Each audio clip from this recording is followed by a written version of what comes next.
I need a mother for my sons. You need a home.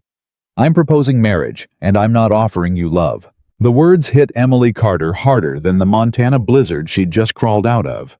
She had walked 12 miles begging for work, not to be purchased by a stranger in 3 flat sentences. But behind him stood 2 silent boys who hadn't smiled in years, and behind her waited nothing but killing cold and an empty road. She had to answer now, tonight, with frostbite in her fingers and no future in her pocket. If you're watching this, subscribe and stay with me until the very end, and comment the city you're watching from so I can see how far this story travels tonight. "Say it again," Emily whispered. "Say the whole thing again, because I want to be sure I heard a stranger ask me to marry him before he even knows my last name." William Harrison didn't blink. "Your name is Emily Carter. You taught school in Clearwater until the town council ran you out for teaching girls the same lessons as boys. You have no family, no money, and no place to sleep tonight." He folded his arms. "I know your name. I know more than you think." Emily's suitcase slid from her stiff fingers and thudded against the floor. "How do you—" "A man in this valley hears things. I heard about the schoolteacher who wouldn't back down." He tilted his head. "And now that schoolteacher is standing in my house with wet boots and blue lips, so let's not pretend either of us has time for politeness." She wanted to be offended. She wanted to slap the cold logic off his face. But every word he'd said was true, and the truth had a way of stealing a person's anger and leaving only exhaustion behind. "You investigated me," she said quietly. "I asked questions. That's not a crime." "It feels like one." "Everything feels like a crime when you're desperate." He said it without cruelty, almost gently, which somehow made it worse. "I know that feeling. I've lived in it." Emily looked past him then, and that was when she saw the boys. The older one stood in the doorway like a soldier guarding a gate. 9, maybe 10 years old, with a jaw already set too hard for a child. His hand rested on the shoulder of the smaller boy in front of him, a little thing of 5, no more clutching a wooden horse missing one of its legs. Neither boy said a word. Neither boy smiled. They just watched her the way animals watch a fire, unsure whether it meant warmth or danger. "That's Thomas," William said, following her eyes. "And Henry. Thomas is 9. Henry is 5. "They're beautiful," Emily said, and she meant it. "They're broken," William answered, and he meant that too. The bluntness of it made her flinch. "You shouldn't say that about your own children." "I say true things. It's the only habit I've got left." He turned back to her. "Their mother died 3 years ago. Henry never knew her. Thomas remembers everything, which is worse. Since then, this house has forgotten how to make noise, and I—" He stopped. His jaw worked. "I'm not the kind of man who knows how to fix that." "So you thought you'd buy someone who could?" "I thought I'd offer a fair arrangement to a woman who has nothing to lose," he corrected. "There's a difference, though. I don't expect you to see it while you're standing there hating me." "I don't hate you," Emily said, surprising herself. "You will." "You seem awfully certain." "Everyone does," William said, and for one flickering second, she saw something crack behind his eyes, something old and buried and tired. Then it was gone, sealed over like ice reforming on a river. She should have walked out. A sensible woman would have walked out. But sensible women had homes to walk back to. "Sit," William said. "You'll faint if you keep standing there dripping on my floor." "I don't take orders." "It wasn't an order. It was a mercy. Sit down before you fall down, Miss Carter." She sat. Not because he told her to, but because her knees had already decided the matter for her. The warmth of the room crept into her frozen bones, and with it came the shaking. The deep, uncontrollable trembling of a body, realizing how close it had come to dying in the snow. William watched her shake. He didn't offer comfort. He crossed the room, poured something hot from a kettle into a tin cup, and set it down in front of her without a word. "What is it?" she asked. "Coffee. It's terrible. Drink it anyway." She wrapped her hands around the cup and felt sensation crawl painfully back into her fingertips. "You're not a warm man, are you, Mr. Harrison?" "No," And yet you want me to believe you'd be kind to me. I said you'd be respected. I didn't say I'd be warm. Those are different promises, and I only make ones I can keep." He pulled out a chair across from her and sat elbows on his knees. "I won't lie to you to close a bargain. You'll get honesty from me even when it's ugly. Especially when it's ugly." Emily stared into the black coffee. "And what exactly are the terms of this bargain? You take my name. You raise my sons as if they were your own. You run this household. In return, you get a roof, food safety, and a place no man in this valley can drag you out of." He paused. "You'll never be cold again. You'll never be hungry. You'll never stand on a road in the snow wondering if tonight is the night you don't wake up." The last sentence landed like a stone in her chest because he'd described exactly where she'd been standing 40 minutes ago. "And love?" she asked, hating how small her voice came out. "There's no love in this. I already told you." "People say that, and then, I'm not people," William said flatly. "I loved a woman once. I buried her in the field behind this house with my own hands because the ground was too frozen for anyone else to dig. I don't have another one of those in me, Miss Carter. Whatever's left of my heart, it went into that ground with her." He looked at her without apology. "So, if you're hoping this cold offer turns into something warm someday, put that hope away. It won't. I'm giving you a home and a purpose, nothing more. Take it or don't." Silence pressed down on the room. And then from the doorway, a small voice broke it. "Papa?" It was Henry, the little one. He was tugging at Thomas's sleeve, his eyes fixed on Emily. "Is she going to stay?" William turned. Something passed over his face, a spasm of pain he immediately crushed. "That depends on the lady, son. Go on back to your room." But Henry didn't go. He took one small step forward, clutching the three-legged horse to his chest, and asked the question that would decide everything. "Are you a mama?" Emily's throat closed. "Henry." Thomas snapped, yanking his brother back. "Don't. We talked about this. Don't ask people that." "But she's got a nice face," Henry protested. "It doesn't matter what her face is," Thomas said, and his voice was far too old, far too flat. The voice of a boy who had learned early that nice faces leave. They always go. Remember, they always leave. So don't. And there it was, the moment that split Emily Carter's life clean in two. She could have said something careful, something adult. Instead, she set down the coffee, and she looked at that 9-year-old boy who was trying so hard to protect a 5-year-old from hope, and she felt her whole plan collapse. "What's your name?" she asked Thomas softly. "You already know it," he said. "He told you." "I'd rather hear it from you." The boy's jaw tightened. "Thomas. Thomas." She nodded slowly. "You're the one who takes care of everybody here, aren't you?" He didn't answer, but his eyes flickered just once, and that flicker told her everything. "I'm not going to make you a promise tonight," Emily said. "You've had enough people make you promises. But I'll tell you the truth the same way your father does." She glanced at William. "I've got nowhere to go, and you've got a house that forgot how to laugh. Maybe that's not love. Maybe it's not anything with a pretty name, but it might be enough to start." Thomas said nothing. Henry, however, broke free of his brother's grip, walked straight up to Emily, and held out the broken wooden horse. "His leg came off," the little boy said gravely. "Can you fix him?" Emily took the toy in her trembling hands. And in that moment, William Harrison saw something he hadn't seen in his own house in 3 long years. He saw his youngest son trust someone. "Yes," Emily whispered. "I can fix him."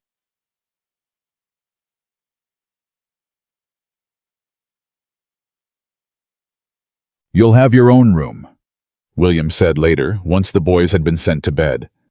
"I want that understood before anything else." Meaning, this is an arrangement, not a marriage in the ways men usually mean it. You keep your door. You keep your choices. I don't come through that door, not tonight, not ever, unless you invite me, and I don't expect you to. He set a lamp on the table between them. I've had my share of men in this valley assume that a hired wife comes with a body attached. I'm telling you plainly, I'm not one of them." Emily studied him. "Why would you say that out loud? Most men wouldn't. Because most men leave it unsaid and then the woman lies awake wondering. I'd rather you sleep." He met her eyes. "You've done enough not sleeping in the snow." For the second time that night, something in her softened toward him against her own better judgment. "You keep doing that," she said. "Doing what?" "Saying something cold and then hiding something kind inside it." William's expression didn't change. "I don't know what you're talking about." "Yes, you do." He stood abruptly, the chair scraping. "Get some rest, Miss Carter. If you're still here in the morning, we'll ride into Clearwater and make it legal. If you're gone—" He paused at the door. "If you're gone, I'll understand. And I won't come looking."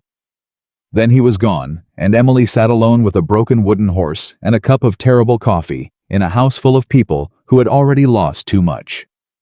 She did not sleep that night, but she did not run either. Morning came hard and white.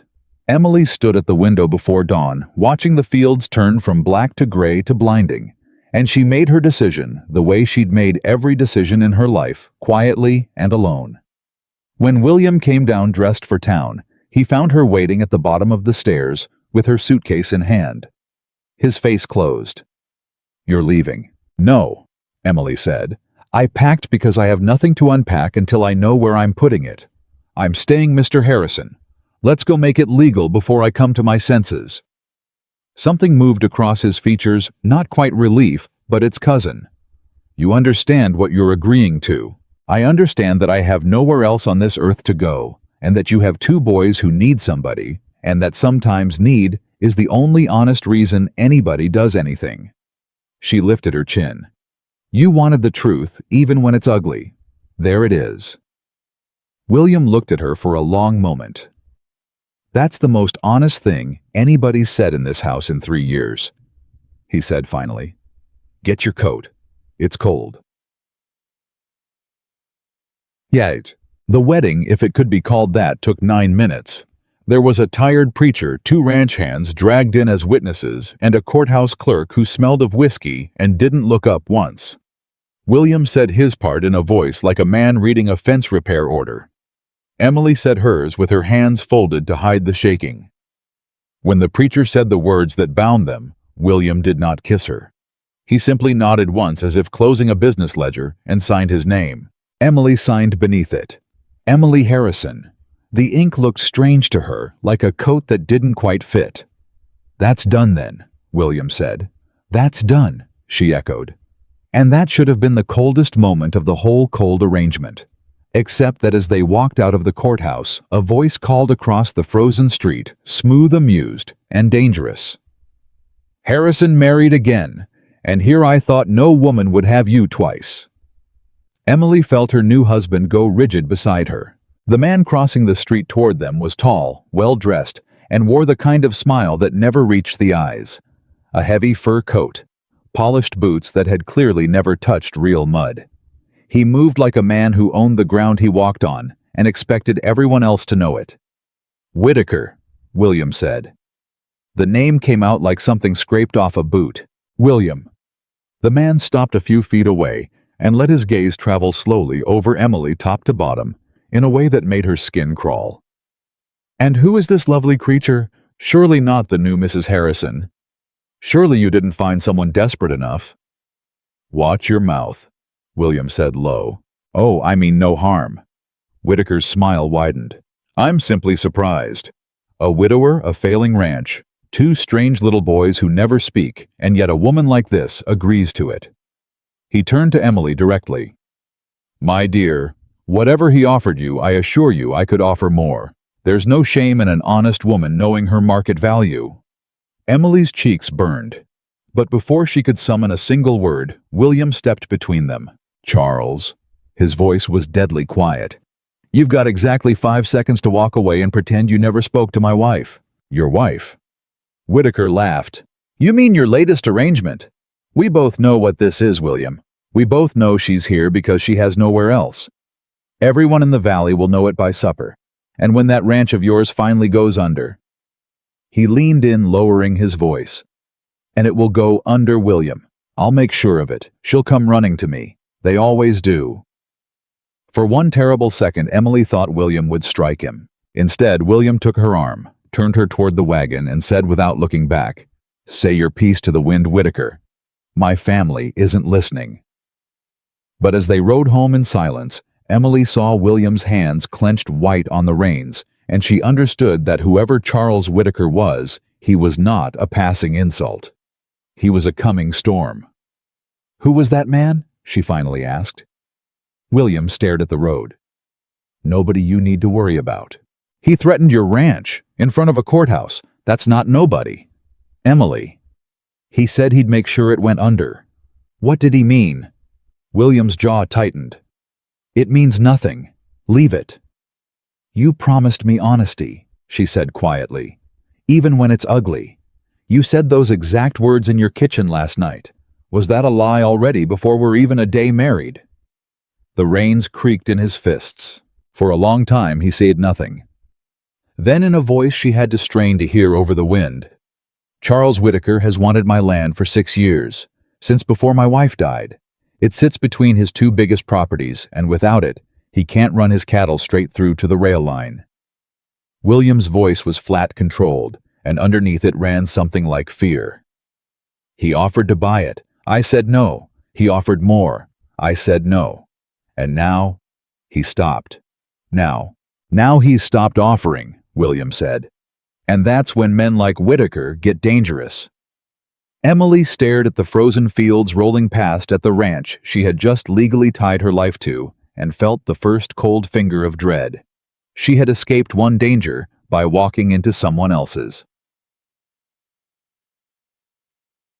The days that followed taught Emily what kind of house she had married into. It was not a cruel house. It was worse in a way. It was a grieving one. Every room held something untouched. A woman's shawl still hung by the door. A hairbrush sat on a dresser gathering dust. Toys lay exactly where they'd been dropped 3 years ago, and no one had had the heart to move them. "I want to change some things," Emily told William on her 3rd morning. "In the house, if that's all right." His face went hard. "What things?" "The dust, for one. The rooms nobody goes into. She hesitated. "The reminders. The ones that hurt the boys every time they walk past."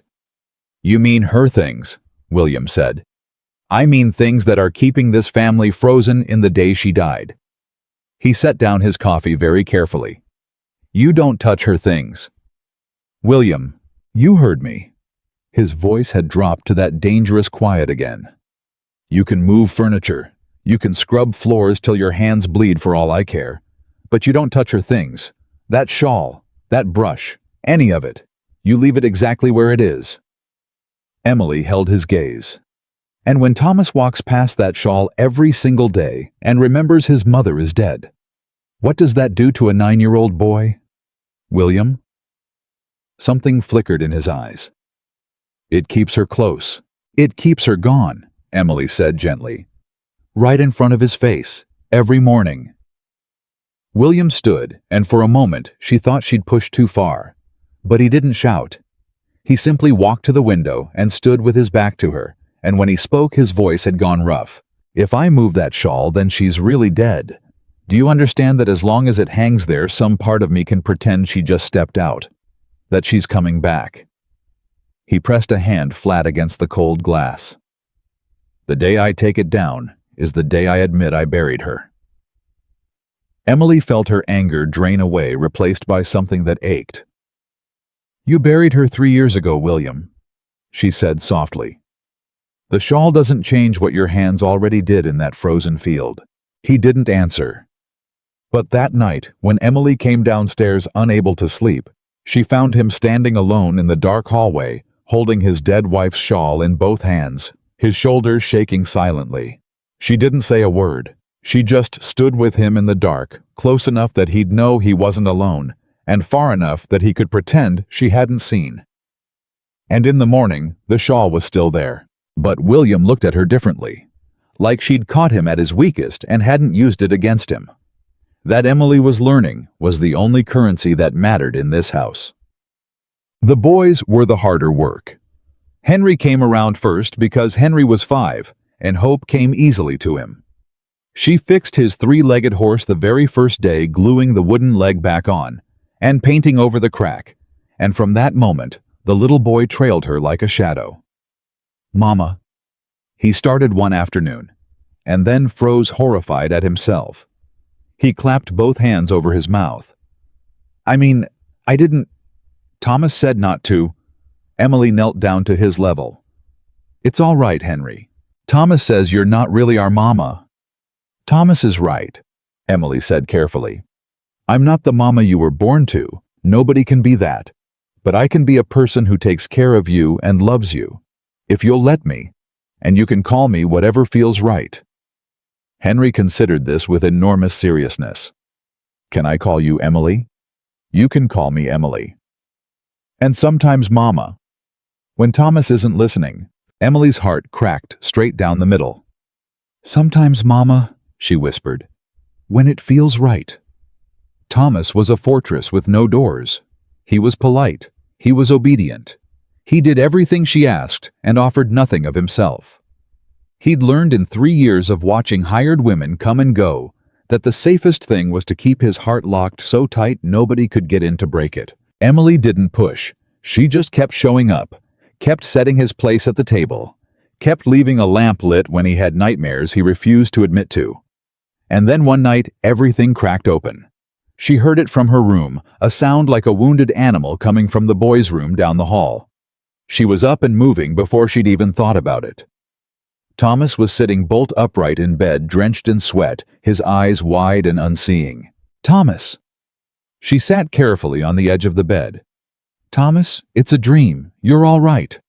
"I couldn't stop it." The boy gasped, and he wasn't awake, not fully trapped somewhere between sleep and memory. "I couldn't stop the blood. There was so much blood, and Papa was screaming, and the baby was crying, and I couldn't. Emily went very still. "Thomas," she said gently, "were you there when your mother died?" The boy's eyes focused on her, and the look in them was the loneliest thing she had ever seen. "They forgot I was in the house," he whispered. "Everybody was so busy trying to save her and the baby. I hid in the hall. I saw—" His whole body was shaking. "I saw the sheet turn red. I heard her stop. And then everybody was crying over Henry because he lived, and nobody ever asked me what I saw." A tear slid down his cheek. "I've never told anybody. Papa doesn't know I saw." Emily's chest ached so badly she could hardly breathe. 6 years old. He had been 6 years old, hiding in a hallway, watching his mother bleed to death, while the whole world forgot he existed. And he had carried that alone for 3 years, protecting everyone else from the weight of it. "Come here," she said, and she opened her arms. For one long moment the fortress held. Then it fell. Thomas collapsed into her, and the fortress boy, who never cried, never asked for anything, never let anyone in. He sobbed like the small child he had never once been allowed to be. Emily held him and rocked him and said nothing because there was nothing to say, only a warm body and steady arms and the simple staggering fact of not being alone anymore. "You don't have to carry it by yourself," she murmured into his hair. "Not anymore. That's what I'm here for. Even if you never call me anything, even if you hate me, I'm here to help carry it." Thomas cried until he had nothing left, and then he slept, his hand fisted in her sleeve so she couldn't leave. What Emily didn't know was that William was standing in the doorway. He had heard all of it. Every word. "They forgot I was in the house. Papa doesn't know I saw." For 3 years, William Harrison had believed his oldest son was simply cold, simply distant, a strange, quiet boy who took after his father. He had never once imagined the truth. He had never known his 6-year-old had watched his mother die, and had spent 3 years shielding his father from a grief the father couldn't have survived. William Harrison stood in that doorway and felt the entire foundation of his understanding crack apart, and he looked at the strange woman he had purchased in a courthouse for the price of a roof, the woman holding his broken son together in the dark, and for the first time since he'd buried his wife in the frozen field. William Harrison felt something move in the dead place where his heart used to be. He didn't have a name for it yet, but it terrified him more than anything Charles Whitaker could ever do to him. In the weeks that followed, the house began to change, not all at once. Change never comes all at once to a grieving house. But slowly, room by room, the frost began to thaw. There was laughter now. Actual laughter. Henry's high giggle ringing off walls that had known only silence. There were meals where all four of them sat together. There were books read aloud by the fire, and Thomas, who had held himself apart for so long, began to drift closer, chapter by chapter. Until one night, Emily looked up and found him leaning against her arm, fast asleep, the fortress finally fully down. William watched it all from the edges. He didn't know how to step in. He'd forgotten how to be a father who did more than provide. But he watched, and he saw, and every day the terror grew, the terror of a man who had sworn never to feel again feeling. "You're good with them," he said to Emily one evening gruffly, like the words cost him something. "They're good boys," she answered. "They just needed somebody to stop treating them like they were fine. I treated them like they were fine because I couldn't bear to look at how they weren't." William stared into the fire. "You saw it in a week. What I couldn't see in 3 years." "You could see it," Emily said gently. "You just couldn't survive seeing it. There's a difference." He looked at her then, and the look held longer than either of them meant it to. "That's the second time you've forgiven me for something instead of judging me," he said. "I don't judge drowning men, Mr. Harrison. I've been one." Neither of them said anything after that, but the silence between them had changed. It was no longer the silence of strangers. It was becoming something they didn't have words for yet. And then the storm arrived early. It came on a gray afternoon in the form of a rider, one of William's own ranch hands, galloping in from the north pasture with his hat gone and his face white. "Mr. Harrison?" The man half fell off his horse. The north fence the herd Whitaker's men were seen out there this morning, and now 40 head of cattle are gone. Just gone. Fence cut clean. And there's a paper. They left a paper nailed to the post. William's face turned to stone. What paper? The ranch hand held it out with a shaking hand. William read it, and Emily, watching from the porch, saw the color drain from her husband's face, saw a man who was afraid of nothing, suddenly look afraid. "What is it?" she asked, coming down the steps. "William, what does it say?" He didn't answer at first.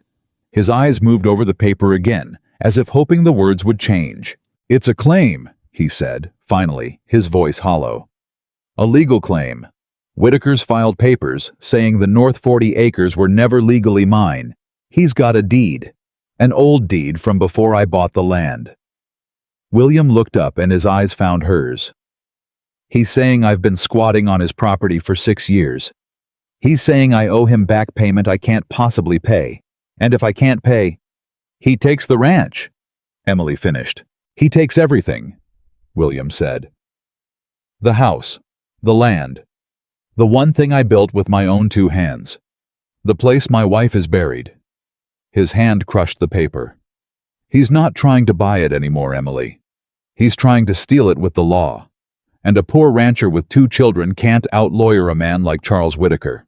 Emily took the crumpled paper from his hands and smoothed it flat and read it herself, and as she read something began to burn in her chest, something that felt for the first time in a very long time like fury.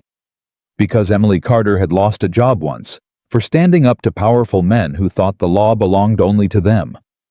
And she had promised herself she would never ever back down again. "William," she said slowly, still staring at the deed. "This document. Where did Whitaker say it came from? An old land office, before the territory was properly surveyed. Why?" Emily's eyes narrowed as she studied the seal at the bottom of the page, the faded official-looking stamp that was supposed to make the whole thing legal and unbreakable. "Because," she said quietly, I spent 4 years teaching children to read documents, to check dates, to question what powerful men tell them is true. Her finger stopped on a single line near the bottom. And this deed says it was filed and sealed in the Montana Territory Land Office. So, Emily looked up, and there was a light in her eyes William had never seen before. So the Montana Territory didn't exist yet on the date printed on this deed, she said. This document is dated 3 years before the territory was even formed. Charles Whitaker didn't find an old deed, William. She held the paper up between them. He forged one, and he made a mistake. For a long frozen moment, William Harrison stared at his wife, the woman he had bought for the price of a roof, the woman he'd told there would be no love, no warmth, nothing but a cold arrangement. And he realized he had just watched her find the single thread that might unravel the man who was trying to destroy his entire world. "Emily," he breathed. "Do you understand what you just—" "I understand exactly what I just found," she said, and her voice had gone hard and bright as a blade. "Now the only question is whether we're brave enough to use it. Because a man who forges a deed to steal a ranch," she folded the paper and slid it into her pocket, "is a man who will do far worse when he finds out we know." Outside, the wind picked up howling down from the mountains, and somewhere across the valley, Charles Whitaker was already planning his next move, never dreaming that the desperate homeless schoolteacher he'd mocked on a courthouse street had just found the one mistake that could bring him down. "We are not brave enough to use it," William said. "We're going to be dead if we use it." Emily stopped with the deed halfway back into her pocket. "Excuse me, you heard me." William dragged a hand down his face. "You don't know Charles Whitaker. You've met him for 2 minutes on a courthouse street. I've watched that man for 6 years. He doesn't lose. He owns the sheriff. He owns half the judges in the territory. He gives money to the men who count the votes." His voice dropped. "You walk into a courtroom waving that paper, and the judge who hears it plays cards with Whitaker every Sunday. You think an honest mistake on a forged deed matters to a man like that? It matters if enough people see it. People." William laughed, but there was no humor in it.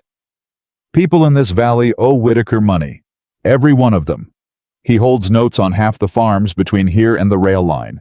You think they'll stand up in a courtroom and testify against the man who can call in their debt and put their families in the snow?" He shook his head. "No, they'll look at the floor. They'll say they don't remember. And then Whitaker will find out who found his mistake, and he'll make an example out of us so nobody ever tries it again." Emily was quiet for a moment. Then she said, "You're afraid." "I'm not." "You are, and that's all right. But I want you to say it out loud, William, because I spent my whole life around men who were afraid and pretended they were being reasonable." She stepped closer to him. "You're not staying quiet because it's smart. You're staying quiet because you're scared he'll take everything, and if you never fight, then you never technically lose. You just slowly hand it over. That's not a strategy. That's surrender wearing a nicer coat." The words landed. She watched them land. William's jaw worked. "You don't get to talk to me like that. You've been in this house a month." "A month is long enough to see a man giving up," Emily said. "Your wife is buried on that land. Your sons were born on that land. And you'd rather lose it slowly than risk losing it fast. I understand that. God help me, I understand it. But I didn't marry a coward William Harrison. I married a man who dug his wife's grave with his own hands because the ground was too frozen for anyone else. That man is still in there. I've seen him."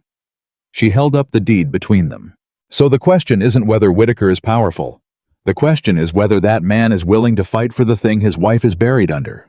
Or whether he's going to let some banker in a fur coat dig her up and sell the plot." Something snapped behind William's eyes. "Don't," he said low and dangerous. "Don't you use her against me. I'm not using her against you. I'm using her for you." Emily's voice cracked just slightly. "Because somebody has to remind you that she's still out there in that field, and you swore you'd protect this place for your boys, and right now you're breaking that promise out of fear. That's the truth. You wanted honesty even when it's ugly. Well, here it is. It's the ugliest thing I've got."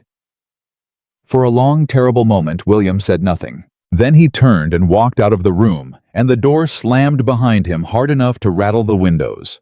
Emily stood alone in the kitchen, the forged deed still in her hand, and wondered if she'd just destroyed the only home she had. He didn't speak to her for 2 days. He worked.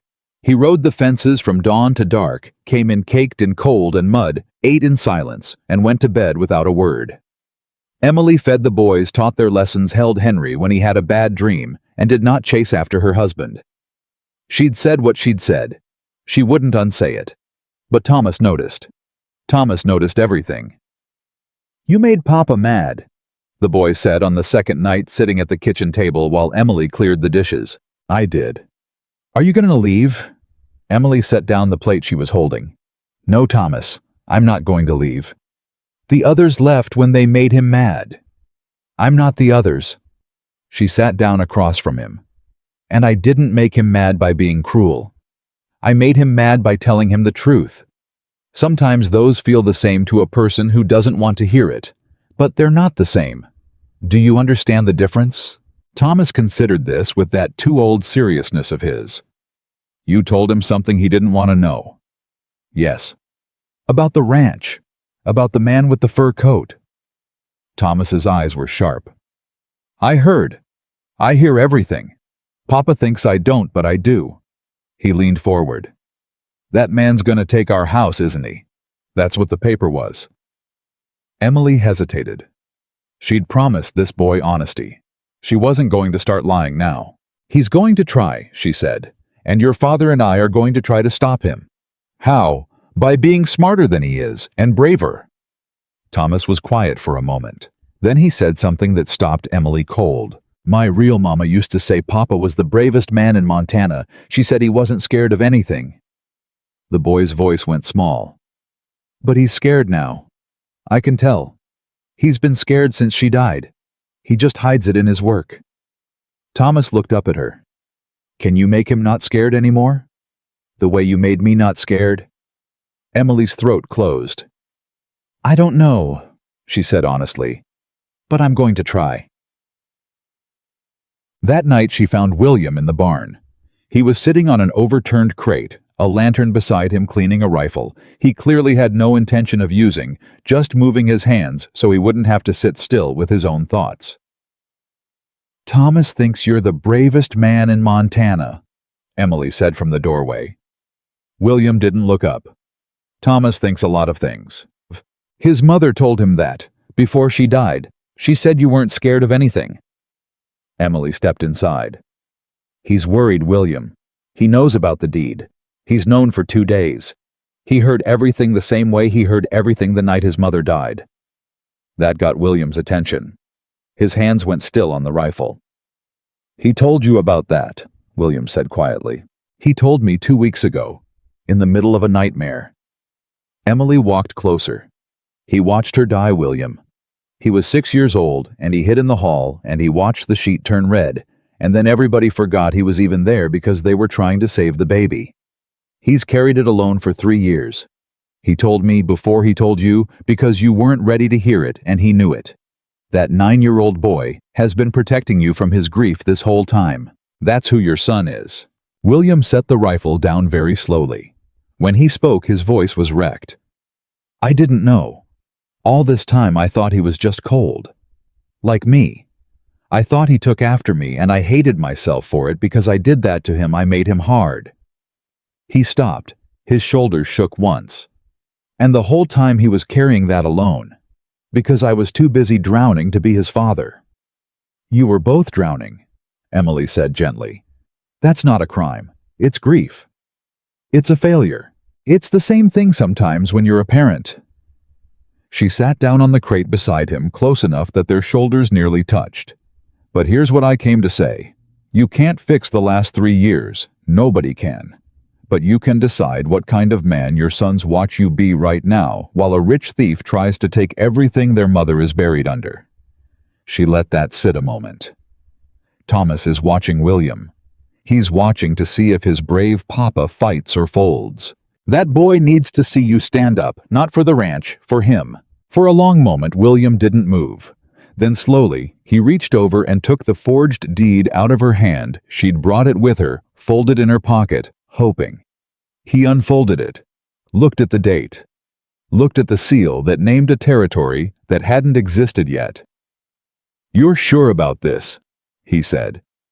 "The date, the territory. You're certain?" "I taught at William. I taught the history of this territory to a room full of children. The Montana Territory was organized in 1864. This deed is dated 1861. Charles Whitaker sealed his lie with a stamp for a government that wouldn't exist for 3 more years. She looked at him. He got greedy and careless. He assumed nobody who could read a date would ever be poor enough to challenge him. He assumed wrong. William stared at the paper for a long, long time, and then something changed in his face. The fear was still there, she could see it, but now there was something underneath it. Something harder, something that had made a decision. "All right," he said quietly. "All right. We fight." He folded the deed and stood. "But we do it my way. Careful, slow. We don't tip our hand. Because if Whitaker knows we found the mistake, he'll just make a better forgery, or he'll make us disappear before we can prove anything." He looked down at her, and there was something new in his eyes. "You were right, Emily. About all of it. The surrender wearing a nicer coat. I've been folding for 3 years. I'm done folding." Emily felt something ease in her chest that had been tight for 2 days. "Thomas is going to be glad to hear it," she said. "Thomas isn't going to hear a word of it," William said. "Neither is Henry. Whatever we're about to do, we keep them out of it. Whitaker's the kind of man who'd hurt a child to win. I won't put a target on my sons." And that, Emily thought, was the moment she stopped seeing William Harrison as the cold man who'd bought her in a courthouse. Because a cold man protects his property. Only a father protects his sons. They started quietly, the way William insisted. He rode to the territorial capital under the excuse of buying feed. And while he was there, he did something he hadn't done in 6 years. He went to the original land office and requested the true records for the North 40 acres. It took 3 days and a bribe he could barely afford, but he came home with a copy of the genuine deed. His deed. Filed, legally dated, correctly sealed by a government that actually existed. "So we can prove your claim is real," Emily said, studying the 2 papers side by side on the kitchen table, late at night after the boys were asleep. "We can prove mine is real," William agreed. "But that's not enough. Whitaker will just say his is older, that mine came after a fraudulent sale. It becomes his word against mine, and his word buys more in this territory than mine ever will." He tapped the forged deed. "We have to prove his is fake, not just that mine is real. We have to put that lie in front of someone who can't look away from it." "A judge." "A judge Whitaker owns." Emily frowned. "Then not a judge, not first anyway." She was thinking hard now, the old teacher's mind turning over. What Whitaker's counting on is that this stays quiet. A private legal dispute settled in a back room where he holds all the power. What he can't survive is if it stops being quiet. Meaning what? Meaning, who else has Whitaker done this to? Emily looked up. "A man doesn't forge his first deed at your ranch, William. Men like him practice. They get away with something small, and then something bigger, and then something bigger still. If he forged a deed to take your land, he's forged others. And every family he stole from is a family that hates him and can't prove why." She leaned forward.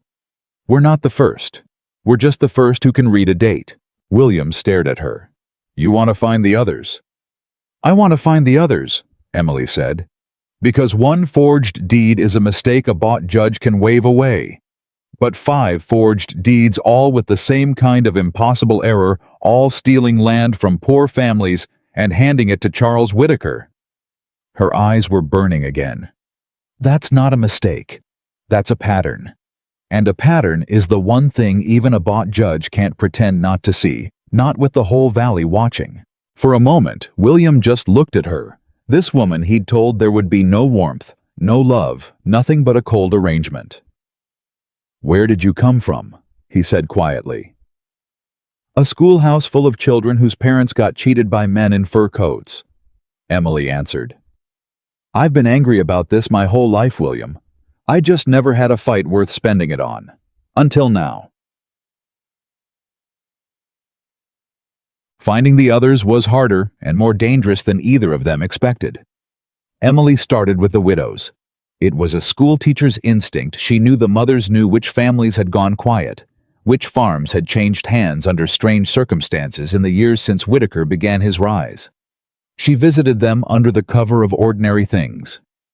Bringing bread, asking after children, sitting at kitchen tables, and so gently asking questions. And the stories came.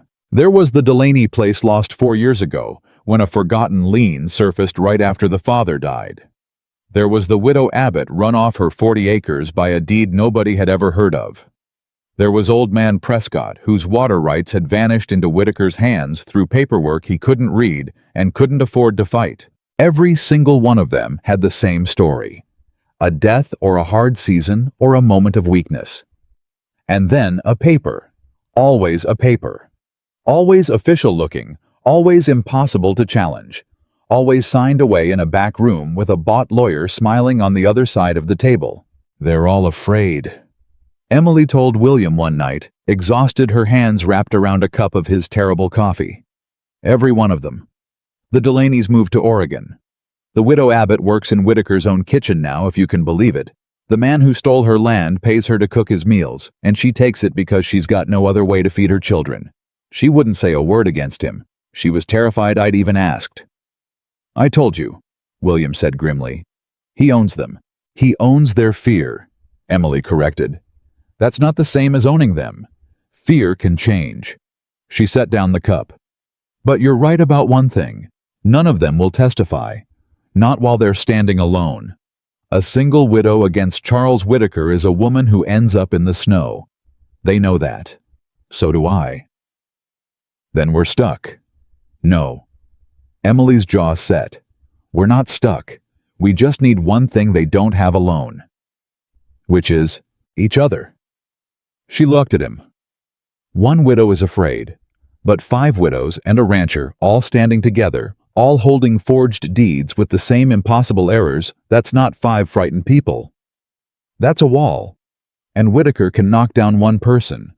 He can't knock down a wall without everyone in the valley seeing him do it. She leaned forward. We don't ask them to be brave alone, William.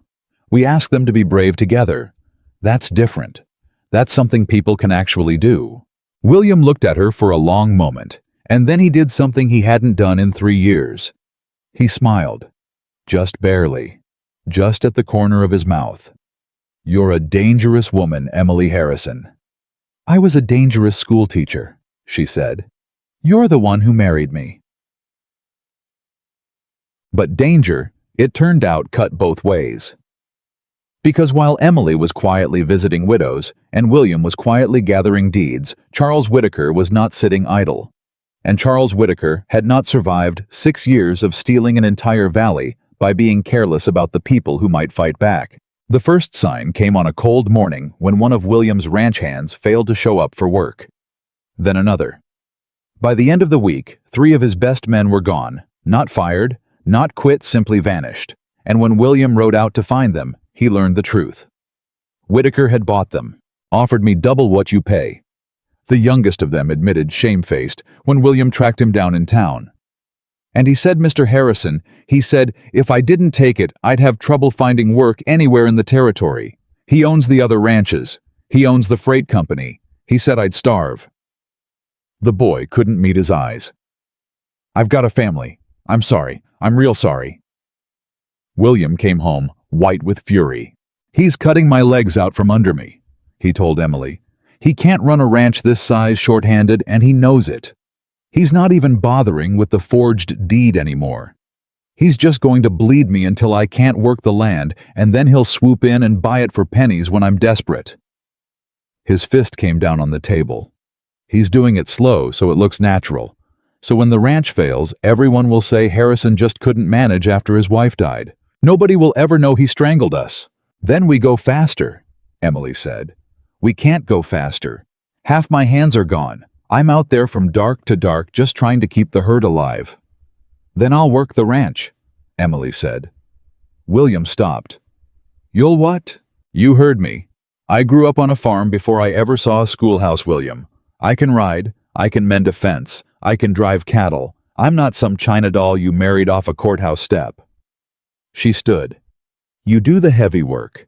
I'll do what I can, and I'll bring Thomas out to help with the small things. He's 9, he's dying to be useful, and it'll do him more good than sitting in the house feeling scared. We keep the ranch alive together while we build the case. And we do it fast, before Whitaker bleeds us dry. William stared at her.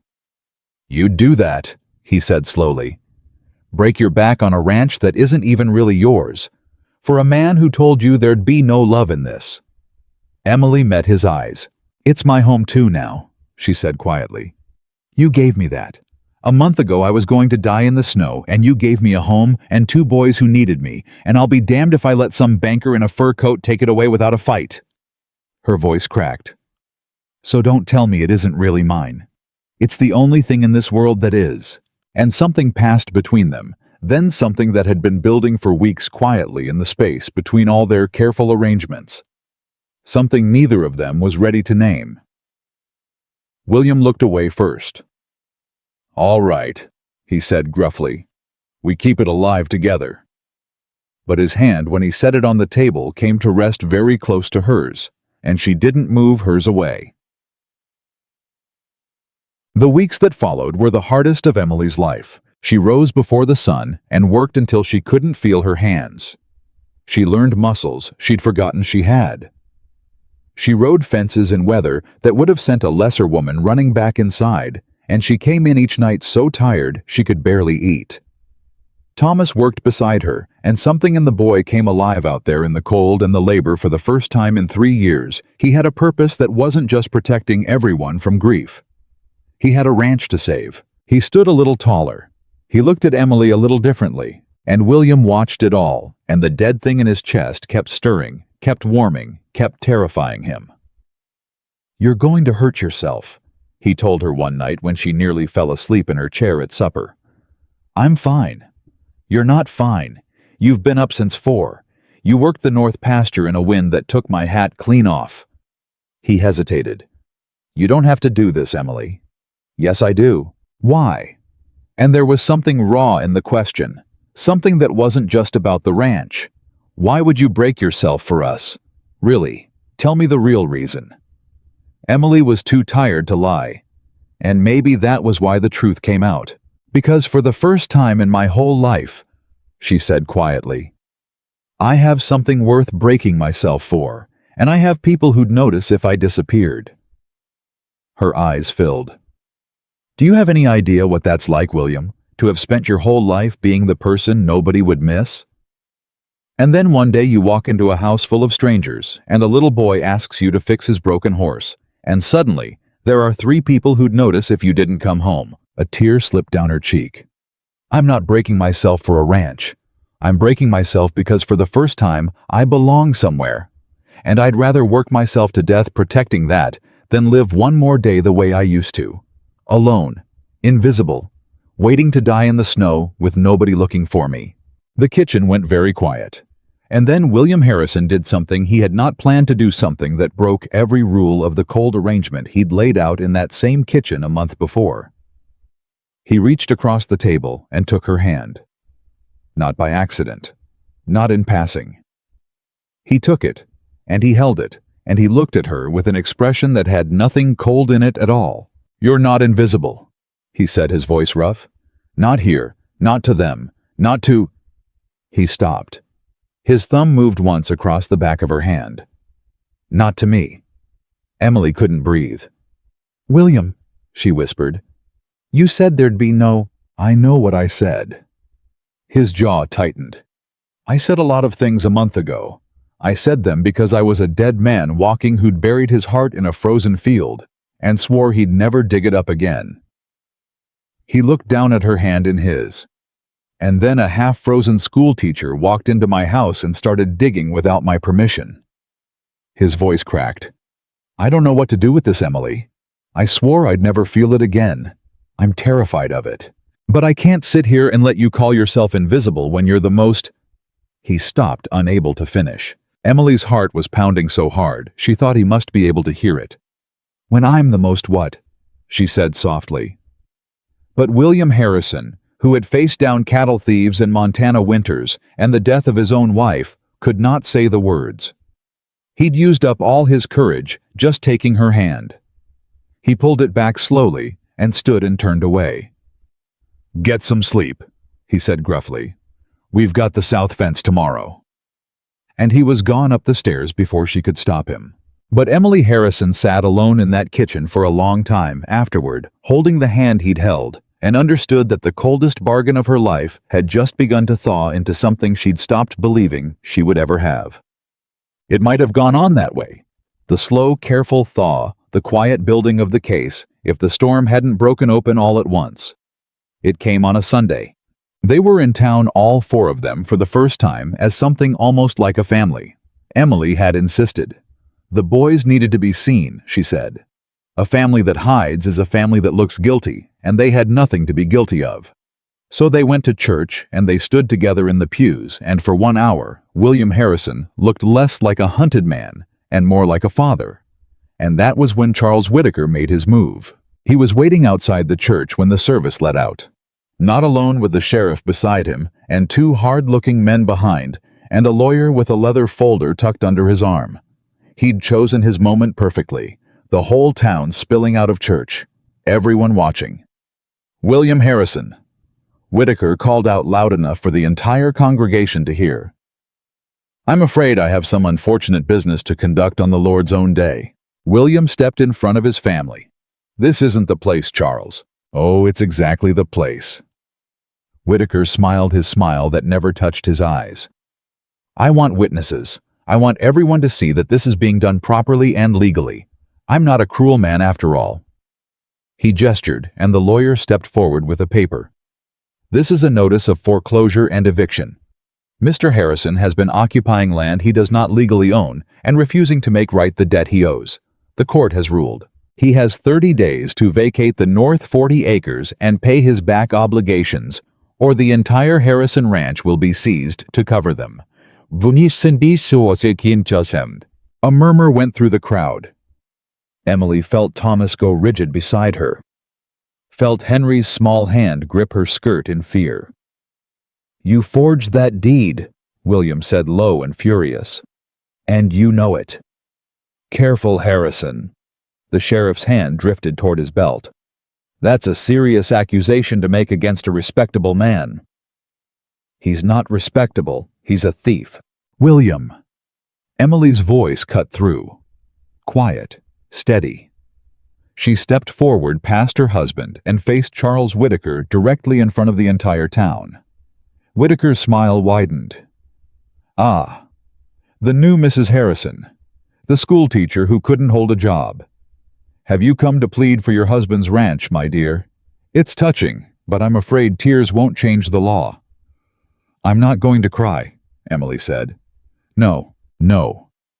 And here she raised her voice so that it carried out over the crowd, clear and ringing and utterly unafraid.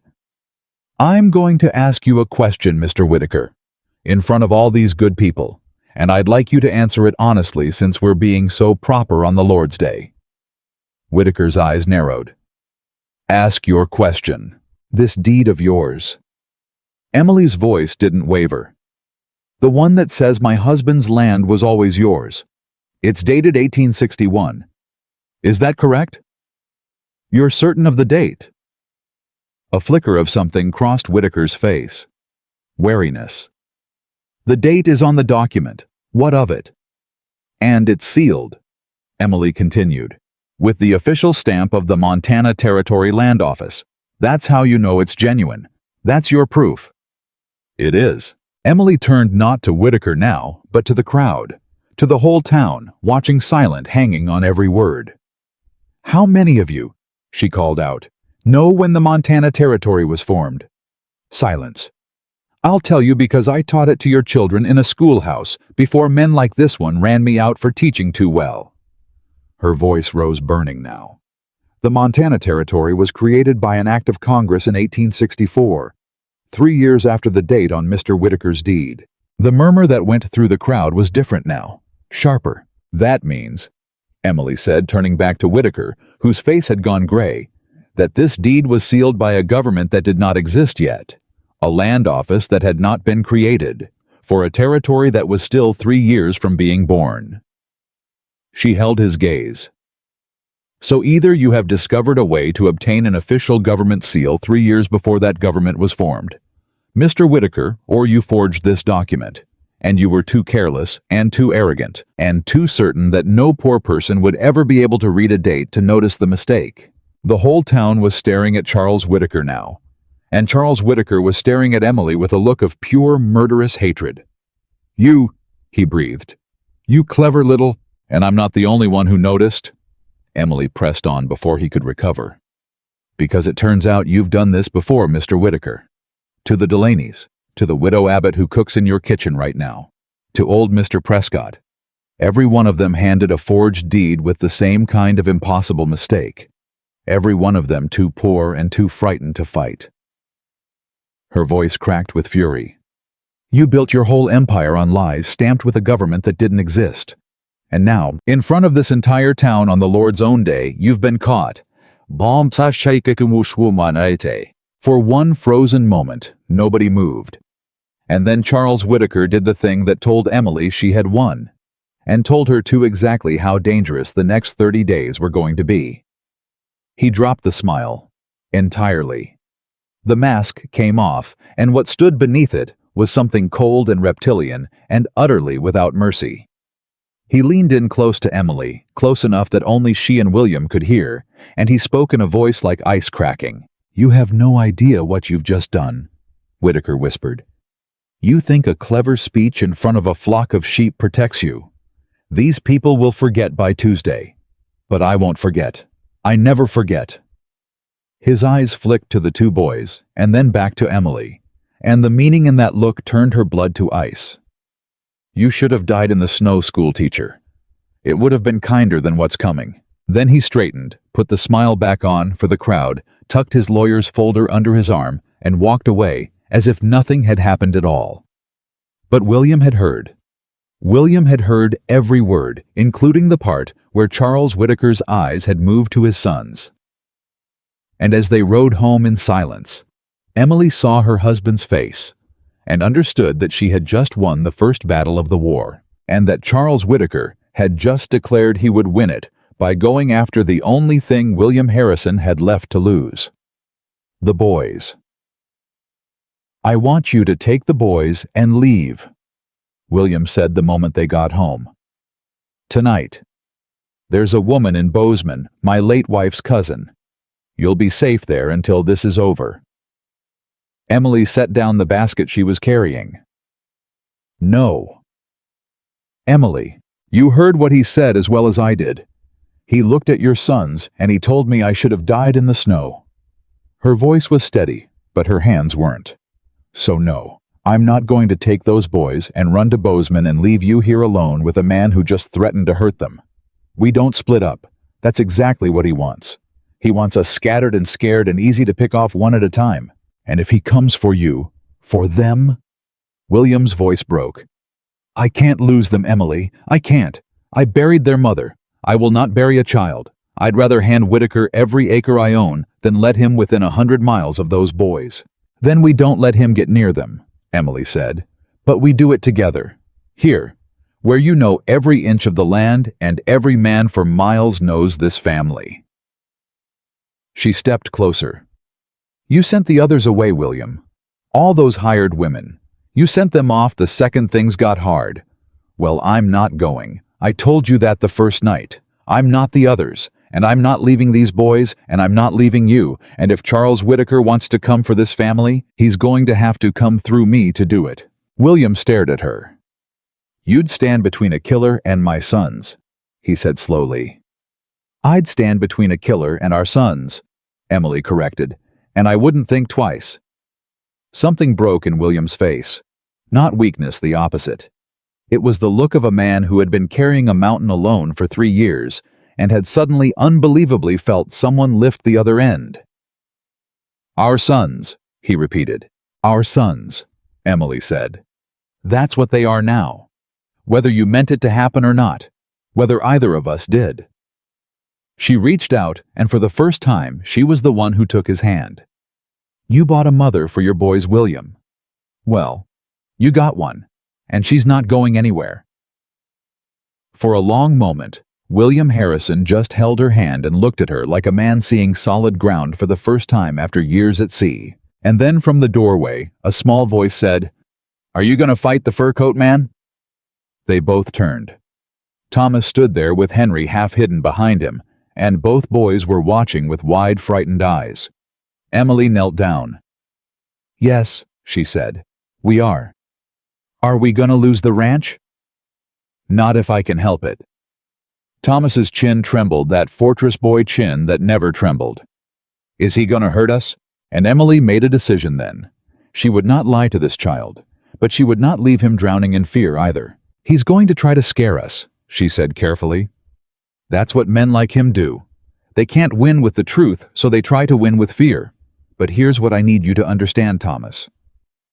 She took the boy's face in her hands. "You are not alone anymore. Not the way you were when your mama died. You don't have to hide in a hallway and carry this by yourself. You have your papa. You have me. You have Henry. And we are all going to stand together. And we are going to be smarter and braver than that man, and we are going to win. Do you believe me?" Thomas looked into her eyes for a long, long moment. "My real mama used to hold my face like that," he whispered. Emily's heart cracked. "Is that all right?" Thomas swallowed hard. And then, in a voice so small she almost missed it, the fortress boy said the word he had refused to say for a month. "Yes, Mama." Emily pulled him into her arms, and this time he didn't cry. He just held on fierce and tight, the way a drowning boy holds a rope. And over his shoulder, Emily saw William standing frozen, his eyes glistening, watching his oldest son call a stranger Mama, and mean it. "I promise you, Thomas," Emily whispered into his hair. "I will not let anything happen to this family. I promise." It was a promise she had no idea whether she could keep, but she meant it with everything she had. Japan and tour. The next 30 days became a siege. Whitaker didn't come with guns. That wasn't his way. Charles Whitaker came with paper and money and the slow, suffocating pressure of a man who owned everything and could afford to wait. The freight company stopped delivering to Harrison Ranch. When William rode in to demand why the manager wouldn't meet his eyes. "Orders," was all he said. "I got a family too, Mr. Harrison. I'm sorry." The general store cut off his credit. The bank called in a note William hadn't even known he owed one that turned out to have been quietly bought up by one of Whitaker's shell companies. The blacksmith suddenly couldn't shoe his horses. One by one, every thread that held a ranch to the world around it was being cut cleanly and quietly, so that from the outside it just looked like the Harrison place was failing on its own. "He's strangling us," William said one night, his head in his hands at the kitchen table. "Slow. So there's no crime anybody can point to, just a ranch that couldn't make it. And in 30 days when we can't pay, the court takes it, and everyone says poor William Harrison, he just couldn't manage after his wife passed." "Then we make sure everyone knows the truth," Emily said. Louder than he can whisper his lies. "How he owns the newspaper, he owns the sheriff, he owns the judge who'll hear the case." "He doesn't own the widows," Emily said quietly. William looked up. After Sunday, she said everything changed. "You didn't see it because you've been out fighting freight companies and banks. But I've been in town, and I've been to those kitchens, and something's different now, William. Before they were all alone. One frightened widow against Charles Whitaker. But on Sunday, in front of the whole church, they watched a schoolteacher stand up and call him a thief to his face and survive it." Her eyes were burning. "The widow Abbott came to me yesterday. Came to me, William. She'd never have dared before. She's still scared to death. But she came and she said..." Emily's voice caught. "She said, if you're brave enough to say it out loud, maybe I am too. I'm tired of cooking dinner for the man who stole my children's future." William stared at her.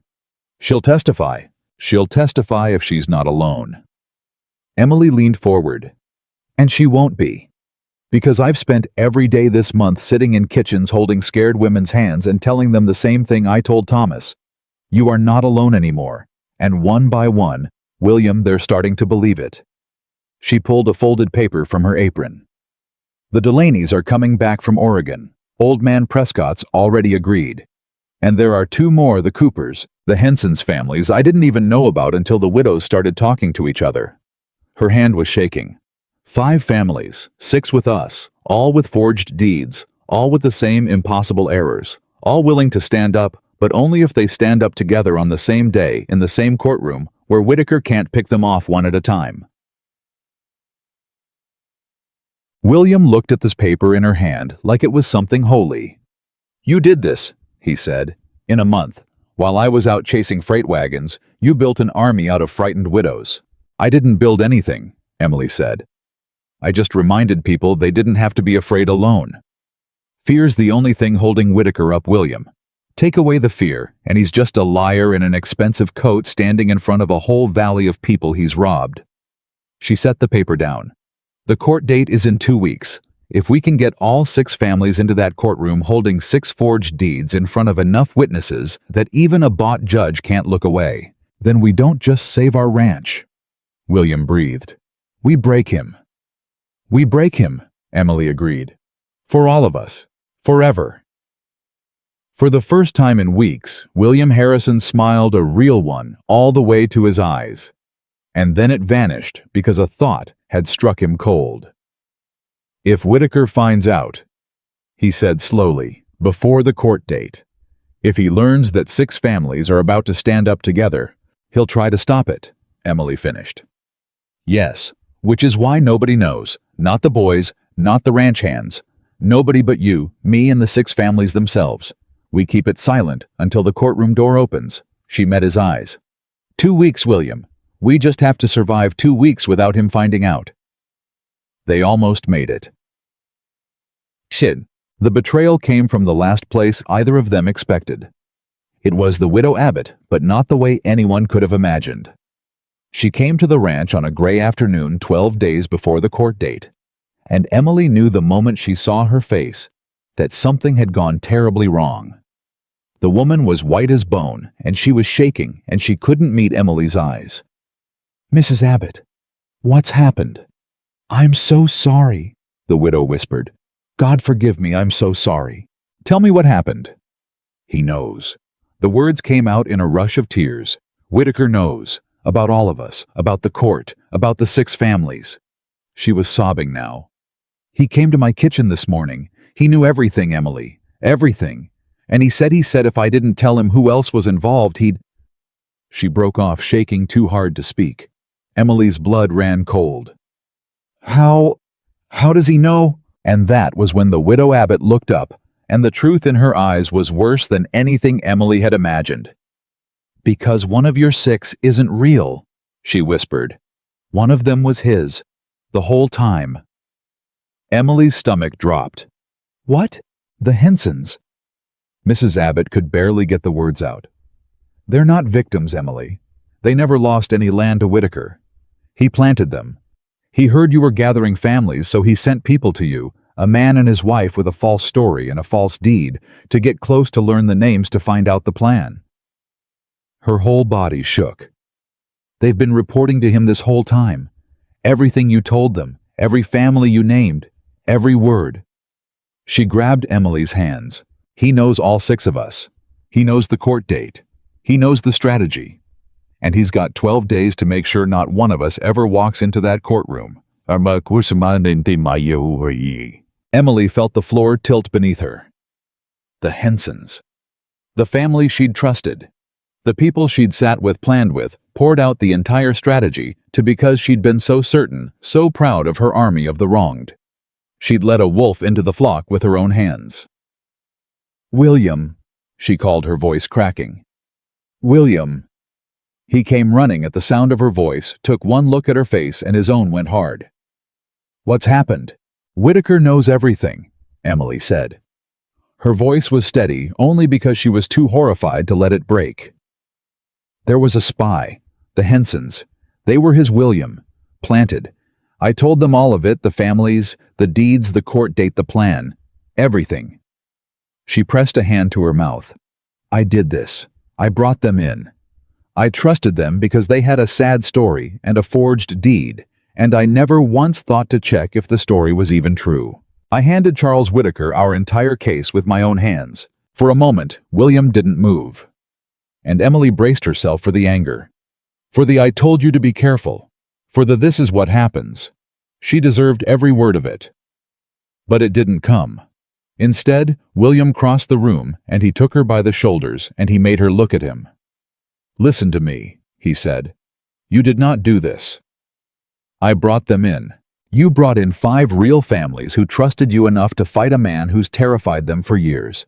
You did that. In a month. Nobody in this valley could have done it, and you did. His grip tightened. One snake got in. Snakes get in. That's not your failure, Emily. That's how snakes work. They wait for someone brave enough to build something, and then they slither into it. His voice softened. You built something worth infiltrating. Do you understand? A month ago, there was nothing to spy on. You made something so dangerous to Whitaker that he had to plant a spy to stop it. That's not a woman who failed. That's a woman he's afraid of. Emily stared at him, tears streaming now. But the case, she whispered. He knows all of it. In 12 days, he'll... Then we don't have 12 days, William said. We have to move before he can. Move how he knows our whole plan. He knows our old plan. And now there was a hard light in William's eyes, the look of a man who had finally fully stopped folding. So, we make a new one. Right now. Tonight. And this time, he glanced at the door, made sure they were alone. This time nobody knows it but you and me. Not the widows, not the families. Nobody. Because the only way to beat a spy is to make a plan there's no one left to betray.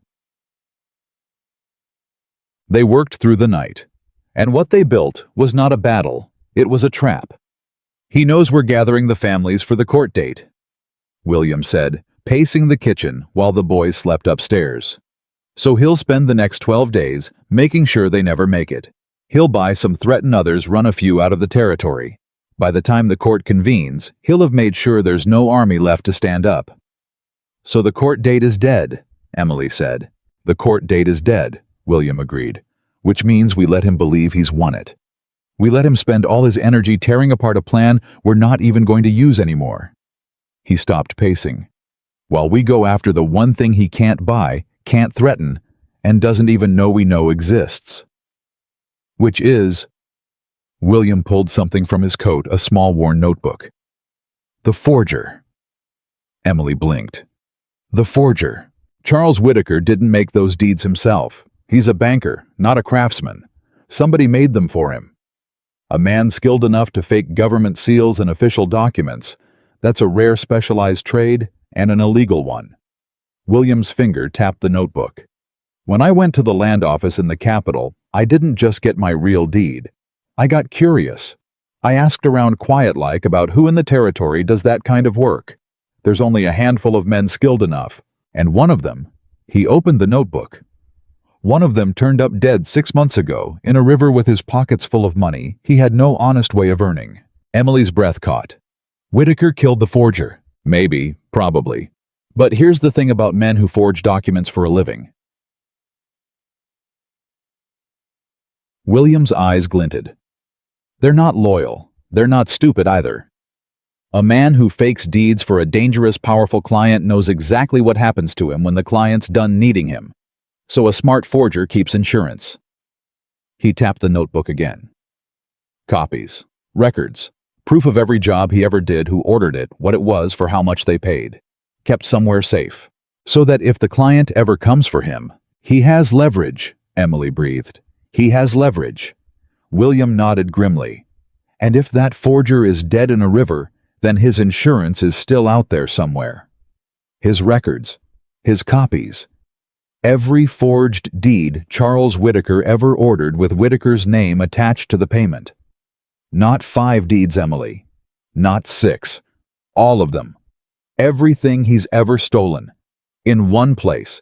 In the dead man's own hand. Emily sat down slowly. If we find that we don't need the widows or the court date or an army of witnesses Whitaker can pick off. William leaned across the table. We walk into a courtroom, even his bought courtroom, with a dead forger's complete records proving Charles Whitaker ordered every fraud in the valley. And there is not a judge in this territory, no matter how bought, who can look at that and pretend not to see it. Not with the forger's own bookkeeping staring him in the face. For a moment, they just looked at each other, both understanding the size of what he'd just said.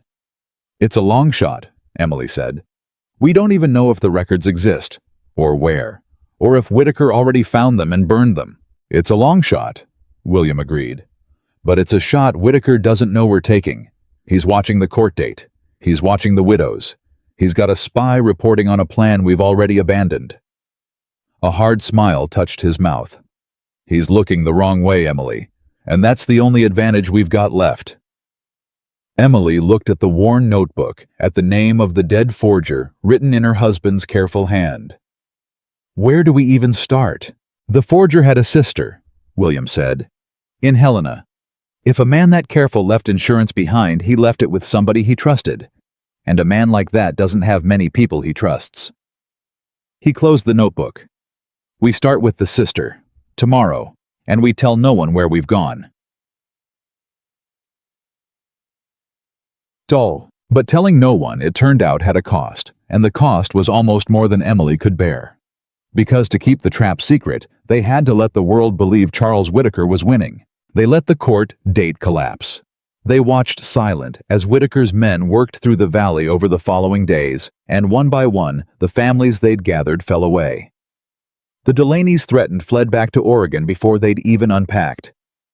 Old Man Prescott's barn burned in the night, an accident the sheriff ruled, though everyone knew better, and the old man went quiet and would no longer answer his door.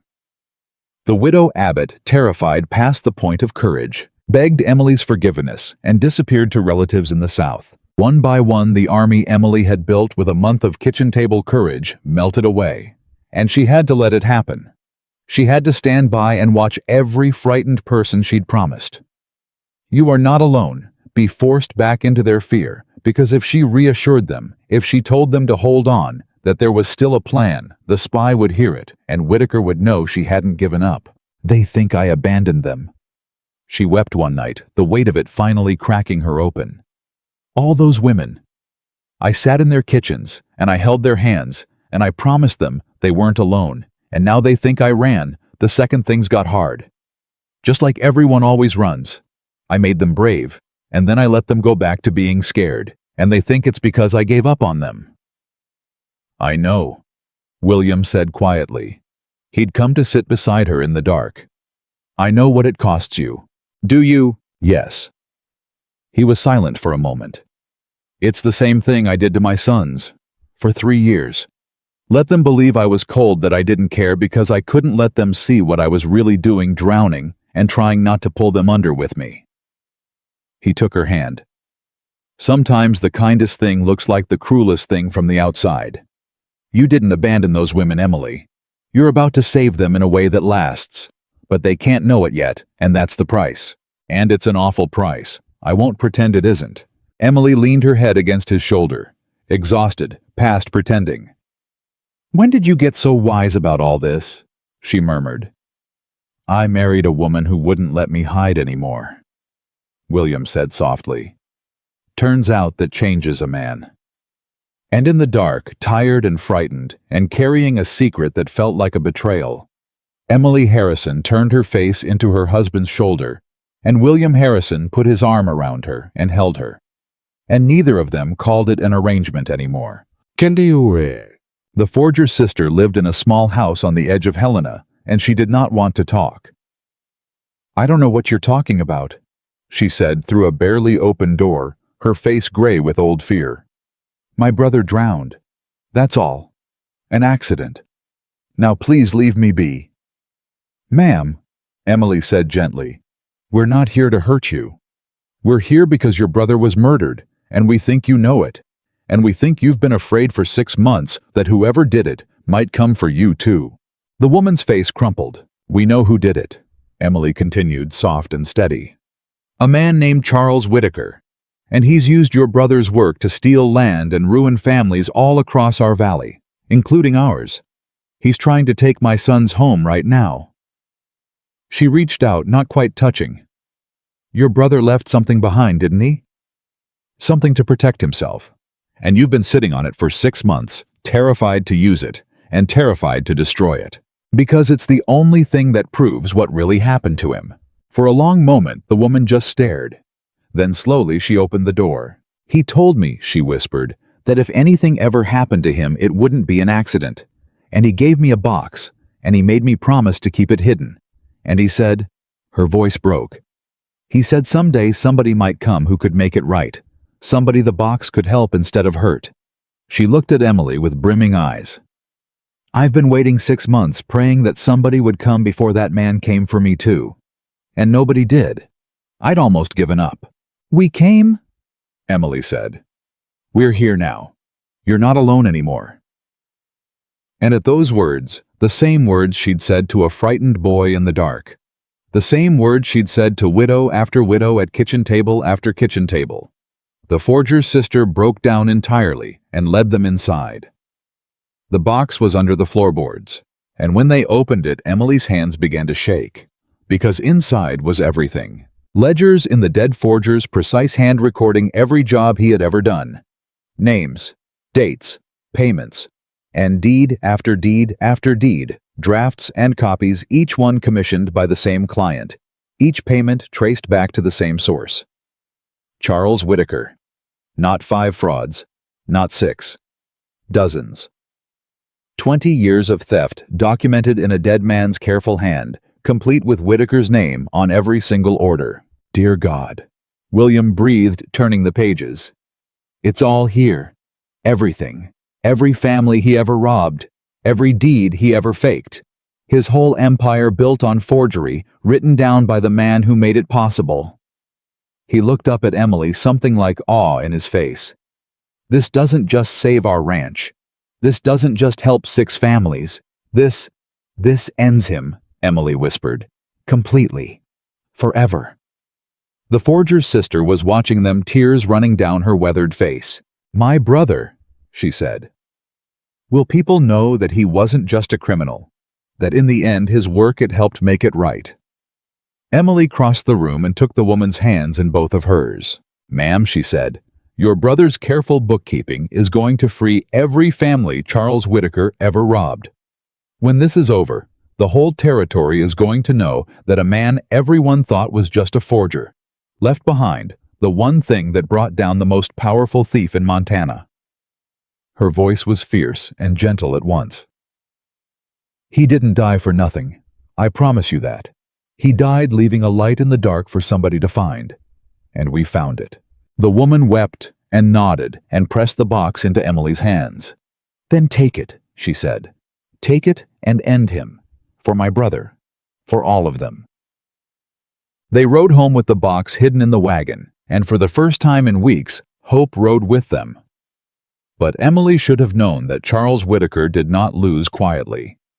Because while they had been in Helena chasing a dead man's insurance, Charles Whitaker had grown suspicious. The court date had collapsed exactly as he'd planned, too easily. The Harrisons had folded too quietly. And a man as careful as Whitaker did not trust a victory that came without a fight. So he had done what men like him always do. He had gone looking for the pressure point, and he had found it in the one place William Harrison could never protect completely. They knew something was wrong the moment they crested the rise and saw the ranch. The hands were gathered in the yard, milling, frightened. And the young ranch hand who'd once left for Whitaker's money, the boy who'd come crawling back to William weeks ago, ashamed, came running toward the wagon with a face like death.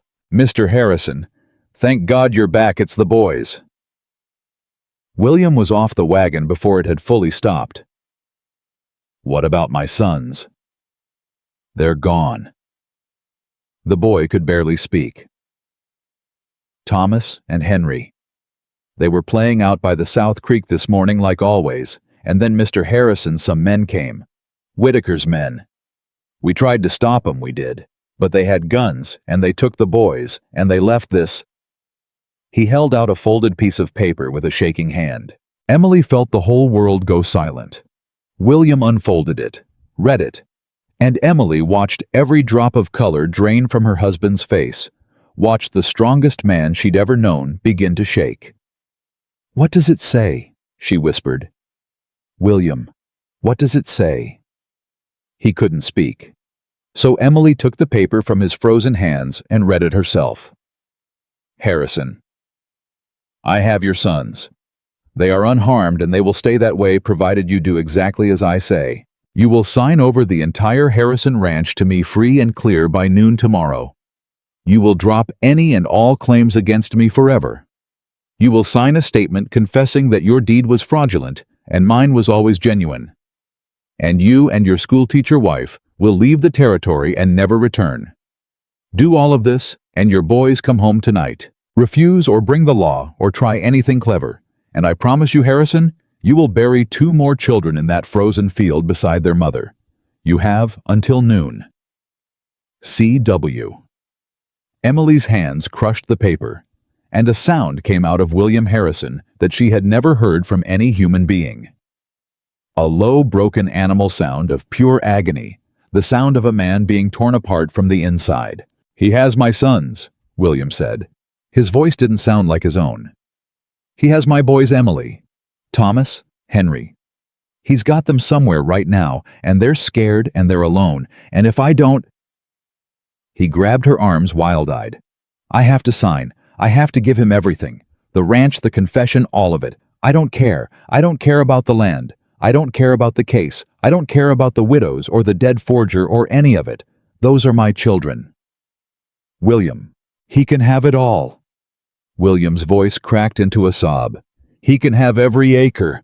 I'll sign whatever he wants. I'll say whatever he wants. I'll confess to crimes I never committed. I don't care. Nothing matters but getting those boys home. Nothing. Do you hear me? Nothing. And Emily Harrison stood in the yard holding a ransom note in one hand and hidden in the wagon behind her, a box that could destroy Charles Whitaker forever, and understood with a horror that stopped her heart the impossible choice that now lay before them. Sign everything away, and maybe get the boys back from a man who had just proven he would threaten to murder children, a man with no reason left to keep his word once he had what he wanted, or use the box fight, risk everything, and gamble 2 little boys' lives on it. She looked at her husband's shattered face. She thought of Thomas, who had finally called her mama. She thought of Henry and his 3-legged horse she had fixed on her very first day. And Emily Harrison made the most terrifying decision of her entire life. We do both, Emily said. William turned to her, his face wrecked. What? We don't choose. That's the trap he's built. He wants you to think there's only 2 doors, sign everything away, and pray he keeps his word or fight and lose the boys. Her voice was shaking, but it did not break. But Charles Whitaker just made the first mistake he's made since that forged deed. And it's a bigger one. Emily, he has my sons. I know he has our sons. Her voice cracked on the word our. I know it. I can feel it in my chest like a knife. But listen to me, William. Listen. She grabbed his face the way she'd grabbed Thomas's, forced him to look at her. A man who kidnaps 2 children in broad daylight with witnesses and leaves a note demanding a ranch and a false confession. That man just wrote down his own crime and handed it to us. He's so used to winning with paper that he just committed the one crime even a bought sheriff can't ignore. Kidnapping, extortion, threatening the lives of children. In his own words, signed. William stared at her. He didn't sign it. It just says C.W. in the same hand as the ledgers in that box, Emily said. The forger's records have samples of Whitaker's own writing on every order he placed. His handwriting, William. We can prove this note came from the same hand that ordered 20 years of forgeries. Her eyes were burning now fierce through the fear. He thinks he's holding all the cards. He doesn't know we have the box. He doesn't know we can prove every word. He's playing a hand he thinks is a bluff-proof winner, and he doesn't know we're holding 4 aces he can't see. For a moment, William just looked at her, drowning, desperate, wanting so badly to believe. "And if you're wrong," he whispered. "If we're clever, and we're careful, and it goes wrong anyway, then I've gambled my sons' lives on a box of a dead man's papers. Then I've done to Thomas and Henry what Emily I can't. I can't roll dice with their lives. I have to give him what he wants. I have to." "And when you've given it to him," Emily said softly, "when he has the ranch and the confession, and you've sworn to leave the territory, what then, William? What reason does Charles Whitaker have to give those boys back alive?" The question hung in the air like a blade. "He'll have everything he wants." Emily pressed, gentle and merciless at once. "And 2 children who watched his men take them. 2 witnesses. Thomas is 9 years old. William old enough to describe every face, every voice, every place they held him. You think a man who forged deeds for 20 years and drowned the forger in a river, when he was done with him, you think that man leaves 2 living witnesses walking around after he's got everything?" Her voice broke. "He's not going to give them back. Not really. He can't afford to. The moment you sign those boys, stop being valuable and start being dangerous. Signing doesn't save them. Signing kills them slower." William made that broken animal sound again because he knew, God help him, he knew she was right. "Then what?" he whispered. "Then what do we do?" "We make him need them alive," Emily said. "We make Charles Whitaker understand that the only thing keeping him out of a noose is those 2 boys walking home safe. We flip the whole thing. Right now he thinks the boys are his leverage over us." Her jaw set. "By tomorrow morning we're going to make sure those boys are our leverage over him." Montuer. They did not sleep. They planned the way they'd learned to plan, the 2 of them alone at the kitchen table, with the box open between them and the ransom note beside it, while the clock ate the hours until noon. "We can't go to the sheriff," William said. "He's Whitaker's man. Not to our sheriff, no." Emily's mind was racing. But Whitaker's power stops at the county line. The forger's records name families across 3 counties, William. This isn't a local crime anymore. This is territory-wide fraud, and now kidnapping and extortion on top of it. She pulled a sheet of paper toward her. "There's a U.S. Marshal in Helena. Federal. Whitaker doesn't own him. He can't own him. A man like that answers to Washington, not to a valley banker. And land fraud across county lines, extortion, the kidnapping of children. That's exactly the kind of thing a federal marshal exists for." "Helena's a full day's ride," William said. "We don't have a day. We have until noon." "Then we don't ride to Helena." Emily's eyes flicked to the window. "We already have someone who can carry a message faster than we can ride, and someone Whitaker would never in 100 years suspect." William frowned. "Who?" "The forger's sister," Emily said quietly. "She came back with us. She's downstairs right now, William. She has spent 6 months terrified and helpless watching the man who murdered her brother walk free. You think she won't ride through the night to Helena to put the noose around his neck? You think there's anyone in this territory Charles Whitaker would suspect less than a grieving woman he thinks is still hiding in Helena, scared of her own shadow?" Emily's voice hardened. "He doesn't even know she exists to us. He doesn't know we found her. She's invisible to him. And invisible is exactly what we need." William stared at her, and slowly, the desperate, drowning look began to sharpen into something else. Something like a plan taking hold. "She rides to the marshal tonight," he said. "With copies from the box, the ransom note, everything. Brings the federal law back with her." "And we stall," Emily said.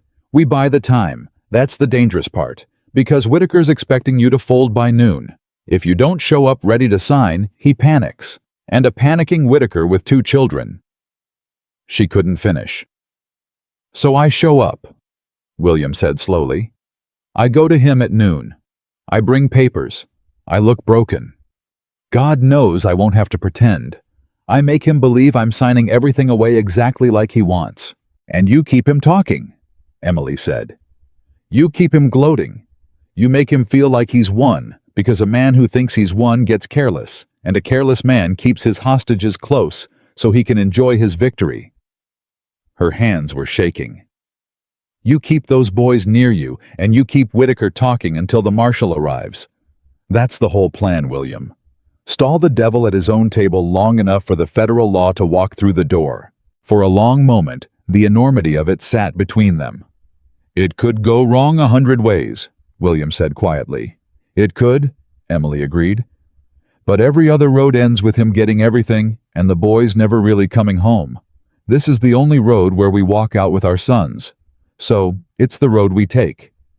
She reached across the table and took both his hands. Together, like everything else. William looked down at her hands holding his. You know what I keep thinking? He said, his voice rough. I keep thinking about the first night, when you walked in half frozen, and I told you there'd be no love in this, no warmth, just an arrangement. He laughed a wet, broken sound. And now I'm sitting here, about to walk into a killer's house, and the only thing holding me together is you, the woman I bought for the price of a roof. He looked up at her, and his eyes were wet and unashamed. I was such a fool, Emily. I told you I had no heart left. I told you it was buried in that field, and the whole time it was just frozen, waiting, for you to walk in out of the snow and thaw it. Anything. Emily's breath caught. William, I need to say it. In case. His hands tightened on hers. In case tomorrow goes wrong. In case I don't, I need you to know. This stopped being an arrangement weeks ago. It stopped being an arrangement the night I watched you hold my son, while he cried for the first time in 3 years. I love you, Emily Harrison. Not because you mother my boys. Not because you saved my ranch. Because you walked into a dead man's house and refused to let it stay dead. Because you wouldn't let me stay dead. His voice cracked completely. I love you, and whatever happens tomorrow, I needed you to know it wasn't cold. Not at the end. Never at the end. Emily was crying now freely, all the exhaustion and terror and hope of the last month pouring out at once. I love you too, she whispered. I think I have since the night you stood in that hallway holding her shawl and didn't know I saw. I love you, William. And we are going to bring our boys home, and then you and I are going to have the rest of our lives to be warm. Do you hear me? The rest of our lives. He pulled her across the table and kissed her, their first real kiss, salt-wet and desperate and alive, and for one stolen moment in the middle of the worst night of both their lives. Two people who had agreed there would be no love held each other like the world was ending and beginning at the same time. Then, Emily pulled back, wiped her eyes, and stood. Now, she set her voice steady again. Let's go save our children. The forger's sister did not hesitate. When Emily explained what they needed, the woman's face, worn down by 6 months of grief and fear, hardened into something fierce. He drowned my brother like a dog, she said. And now he's stolen 2 little boys. She was already reaching for her coat. You give me those papers, and you point me at that marshal, and I'll ride till the horse drops. My brother left that box so somebody could make it right. Well, tonight's the night. Give it to me. They copied what they could, packed the original safe, and put her on the fastest horse the ranch had left. The last thing Emily did was take the woman's hands. You are not alone in this, Emily said. Not anymore. You ride to that marshal and you tell him everything. And you bring the law back here. And when it's over, the whole territory is going to know your brother's name and what his courage made possible. You're not a scared woman hiding in Helena anymore. Tonight, you're the one who brings Charles Whitaker down. The woman's eyes filled. Then she nodded. Once, Hard swung up into the saddle and rode into the dark toward Helena, and the only law Charles Whitaker couldn't buy. That left the waiting. And the waiting was the worst thing Emily had ever endured. Because there was nothing to do now but count the hours until noon and pray a stranger's horse ran fast enough, and try not to think about 2 little boys somewhere in the dark, scared, wondering if anyone was coming. Thomas will be keeping Henry calm, Emily said more to herself than to William, as the gray light of morning finally crept in. That's what he does. He'll have his arm around him. He'll be telling him it's going to be all right. He'll be being brave for both of them. Her voice broke. He's 9 years old, and he's in there right now being the grown-up because that's what he's always had to do. And I promised him. I knelt down and I held his face, and I promised him nothing would happen to this family. You'll keep it, William said. You don't know that. No, he admitted. But I know we're going to spend everything we have trying, and I know that's more than those boys have ever had before you came. 2 people willing to walk into hell for them. He picked up the papers he'd prepared, the false signing papers, the props for the performance that might save or doom them all. It's time. Emily gripped his arm. William, when you're in there, whatever he says, whatever he does. Her eyes bored into his. Don't let him make you angry enough to be stupid, and don't let him make you scared enough to sign early. You keep him talking. You keep the boys close, and you buy the time. That's all. Just buy the time. And you? William said. You're not coming with me. I won't have you in that house. No, Emily said. I'm not coming to the house. And here something flickered in her eyes that made William's stomach tighten. I have somewhere else to be. Emily, what are you planning? Something Whitaker won't expect, she said. Because he's spent this whole fight thinking about you, William. The rancher, the man, the one he could threaten and bleed and corner. Her jaw set. He's never once taken me seriously.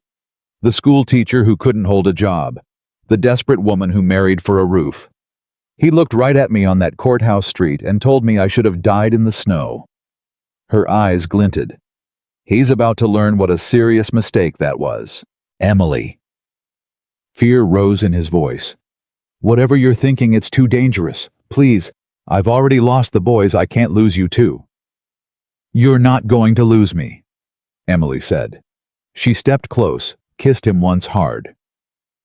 Trust me, William. The way I've trusted you. We each have a part to play this morning. Yours is at Whitaker's table. Mine is somewhere else. She pulled back. Now go, and keep our boys alive until the law gets there. I'll do the rest. And before he could stop her, before he could argue, Emily Harrison turned and was gone, leaving William standing alone with a fistful of false papers and no idea what his wife was about to do.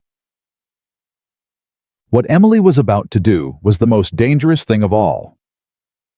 Because Emily had realized something in the long dark hours of the night, something she hadn't told even William, because she knew he'd never have let her go. The plan depended on the marshal arriving in time, on a single horse running through the dark, on a stranger's endurance and 100 things that could go wrong. If the marshal was slow, if the horse went lame, if Whitaker got impatient, the boys died, and no box of papers would bring them back. They needed more than one thread of hope. They needed the boys found. And Emily was the only one who could find them. Because Emily had spent a month in the kitchens of frightened widows, and in doing so she had learned the valley, every farm, every road, every abandoned line shack and empty cabin, every place a man might hide 2 children where no one would think to look. She knew this valley now the way only someone who'd walked it door to door could know it. And she'd spent the night thinking cold and clear about where Charles Whitaker would keep 2 boys close enough to control, but far enough to hide. Not his own house too obvious, too many servants, too many witnesses. Not the ranch he'd stolen from the Delaney's abandoned, but too far. But there was a line shack on the old Abbott property.